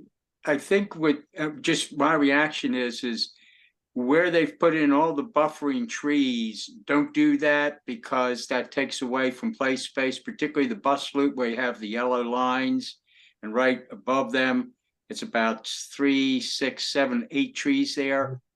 Don't put them in, because people will use that for play areas. They're not going to stick just to the soccer field unless it's an artificial turf field that they're putting in. Because as you see right now, I stretch at the backstop, that softball backstop to the, yes, right there. Yeah, that's I the play backstop. that whole area there, and putting trees along that edge would diminish the playability of that area. The same thing along trees, all along those trees that they wanted to put in there. Don't put them in, because they'll take away from play space. and they're not there now, and nobody complains. Mm. Okay, I'll give them the feedback. So Jonathan, and- they're gonna refurbish those fields and are they gonna actually, are they just saying this is space? Is this just like potential space? Or are they gonna actually mark those as, like, are they gonna put in a backstop and things like that for those two So balls? I need to ask, I mean, there is already a backstop here. Yes. Right. The rest of the field is really not marked. You other than the Right. backstop, you can't tell that this is supposed to be a baseball field. And of course, you know, what they do now and what I anticipate they'll do in the future is they will line the fields as necessary, depending on what's happening there. But I'll have to ask if they're going to put in fixed backstops or just continue to use, you know, set up the temporary ones as they have events. Because the more flexible they make it, the more it can be used by more people. Yeah. Once you start putting in hard and fast backstops, etc., it limits playability. Right. And right there, in that field close to the sidewalk, you have that big light there. And when it gets dark early in the fall, I practice 5:30 to 7. About 6:30, 6:35, I go over under that light post and practice there, finish practice there, and it's great. So if as much as possible, don't put the trees in and leave the area as flexible as possible, because coaches bring their own soccer nets. I do, okay? And the more wide open it is in the future, just like it's wide open now, the more flexible use can be made of the space, and therefore more people can get in there to use it. Yeah, are they, my question would be, is, are they thinking of using these, are they marking these fields out because they're hoping to use them for tournaments? Because, Oh, well, you know, That's a good question. Actually, to I- use I- it for tournaments, the more flexible the Yeah, they want it space, the flexible. more they can use it for a tournament, because they will bring out for lacrosse, they'll bring out the lacrosse goals, set them up. They'll put up that net along Kilimanjaro, but that's all temporary. Once the tournaments are over, that's all put away. So actually, So for tournament use, the more flexible the space, the more you can use it for tournament. yeah, and so you know, we haven't talked as much about the grounds as we've talked about the building, the educational space. that makes sense. But I'm assuming they're going to keep it as flexible as possible, because here's the other thing. Years ago, the school system basically sold out to recreation and parks to get those lights installed at all the football stadiums. So outside of the school day, the school system has virtually no control over their exterior grounds. Recreation and parks takes over, to the point that the school system actually has to pay a fee to recreation and parks just to let marching bands practice on the football fields. That's ridiculous. So I have a feeling that this is going to be made as flexible as possible so that recreation and parks, especially with Bland Air so close by, can continue to maximize their use of all these fields as well. You know what, Jonathan, I want the kids to be able to play on those fields. The problem, one of the things I'm struggling with right now is, as a former soccer coach who used to hold practice at a public school field in Howard County, I just remember when someone would walk up to me with a permit because their team had paid for that space, and now the kids who play rec soccer can't use that space. Yeah. And so, like, if you're just kids who want to kick a ball around or whatever, you can no longer use that space. And we are really hurting for places for kids to be able to do that stuff. Now, here in Thunder Hill, you know, we have that big field down the street from me, but it's a little bit swampy. It gets swampy. So it's really, when I was a kid, we practiced soccer there all the time, but like, I didn't use it to coach soccer because it was too wet. So I'm a little concerned about local kids being able to use our spaces. Well, and unfortunately, this is not an Oakland Mills problem. This is a system-wide problem. Yeah, absolutely. They sold out. In fact, I was a worker who lives over in River Hill, and she was asking, and I explained this. She goes, "Oh, that explains why whenever I'm walking the track hill, they're always using all the fields and it's not the school." I said, "Yeah." I said they basically when the school bell rings, a school athletic event, it basically becomes recreation and parks property for Yep. lack of a better way of describing it. Yeah.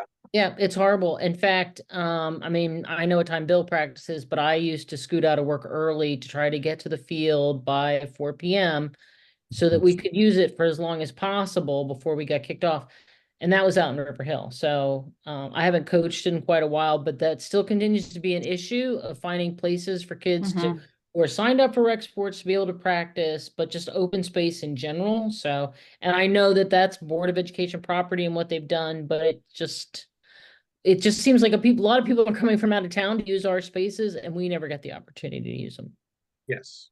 And I can go into details in another meeting when we have more time, but it's in our community that has caused other problems, because I believe it's creating more wear and tear on the facilities than Yeah. the benefit of getting. Mhm. One of the things I've asked about, but no one's been able to show it to me yet, is this some indefinite agreement? I mean, how long does this last? Lights went up 20 years ago. Right. And I don't even know who maintains them. All I know is when I go to a football game at Oakland Mills and half the lights are burnt out, I tell someone at the school system and then it gets fixed. I don't know if the school system is paying for that maintenance or recreation and parks is. It seems like we gave up a lot to get those, those lights and those artificial fields at those football stadiums. Well, and the other thing is, Jonathan, I mean, like the one thing I love about the tournaments is that it drives like it'll help our local businesses, right? So the village center, things like that, they can take advantage of these tournaments and that. But then the downside is the amount of additional traffic Right. coming through the village. And so I do get concerned about that as well. Yeah, except it doesn't. I mean, if you're talking about our local businesses in our village center, we've been asking for years, like if you're gonna stuff into Oakland Mills, into Bland Air, please add some signage, give our Right. village center some advertising, send them over to the Man Lucky's, whatever else. And that still hasn't happened. And I can tell you, because Jill and I like to go to Mission Barbecue for lunch every Sunday. I've gone Sundays when there are lacrosse tournaments in Bland Air. Mission Barbecue is filled with lacrosse players. Right. Because Well, it's right no, there I on was the thinking main more like highway. if they're Man is playing not. at the middle school, that would drive business to our, Yeah. Yeah. Yeah, but we still need And help do you with that as guys- well, so. I hate to segue back. It wasn't something I was planning to bring up, and it's not going to happen anytime soon. But when that ice rink, when they need to replace the ice, that's going to shut down the ice rink for a year. I just want to make sure that people are aware of that. No. When CA does that, when CA ultimately, they got talked about so it got talked about, I was going to go into it a little more in depth, but since we're talking about this stuff, it came up in the capital improvement plan when we talked about, that last Thursday at the board of directors meeting. They talked about how it would take a whole year to replace the ice. When it was finally time to do that, it was going to take a whole year and it would shut the ice rink down for a year. So that's something that we need to know about when that comes up. Yeah. Maybe that will, better for a second sheet of ice when no one in Howard County has anywhere else. Yeah, Calvin Ball put out is Adrian still on? I don't know if she's still on or not, but Calvin Ball put out a newsletter I feel like it was just in the last couple months, where isn't there Troy Hill is gonna get a couple sheets? Are they planning? There was a proposed ice rink over in Troy Hill, I thought, in Elk Ridge. I don't know, because they also eventually want to use a chunk of that park for another high school. So I feel don't like know. that's I don't off know the what the table plans right are. now, but I don't know for Yeah. sure. The Elk Ridge don't people know. feel like they get short shrift. Well, I know they only have the new middle school and the new elementary school and completely refurbished library. Don't get me started. Sorry about that, Jonathan. Thanks for letting me. No problem. get those in.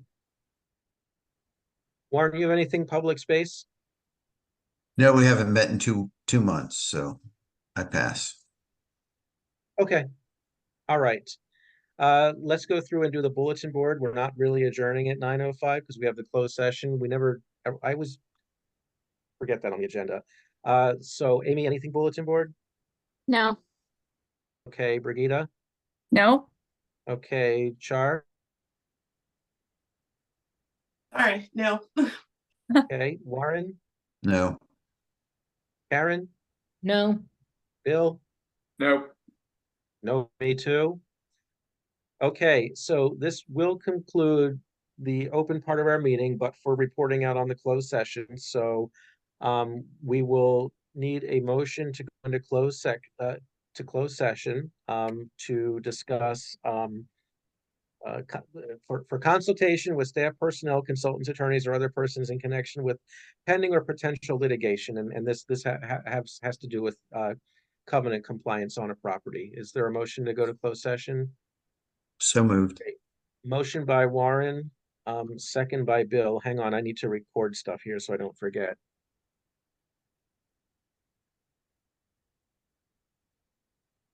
Okay, all in favor?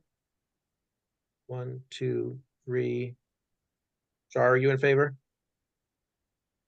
Yes. Okay, 4.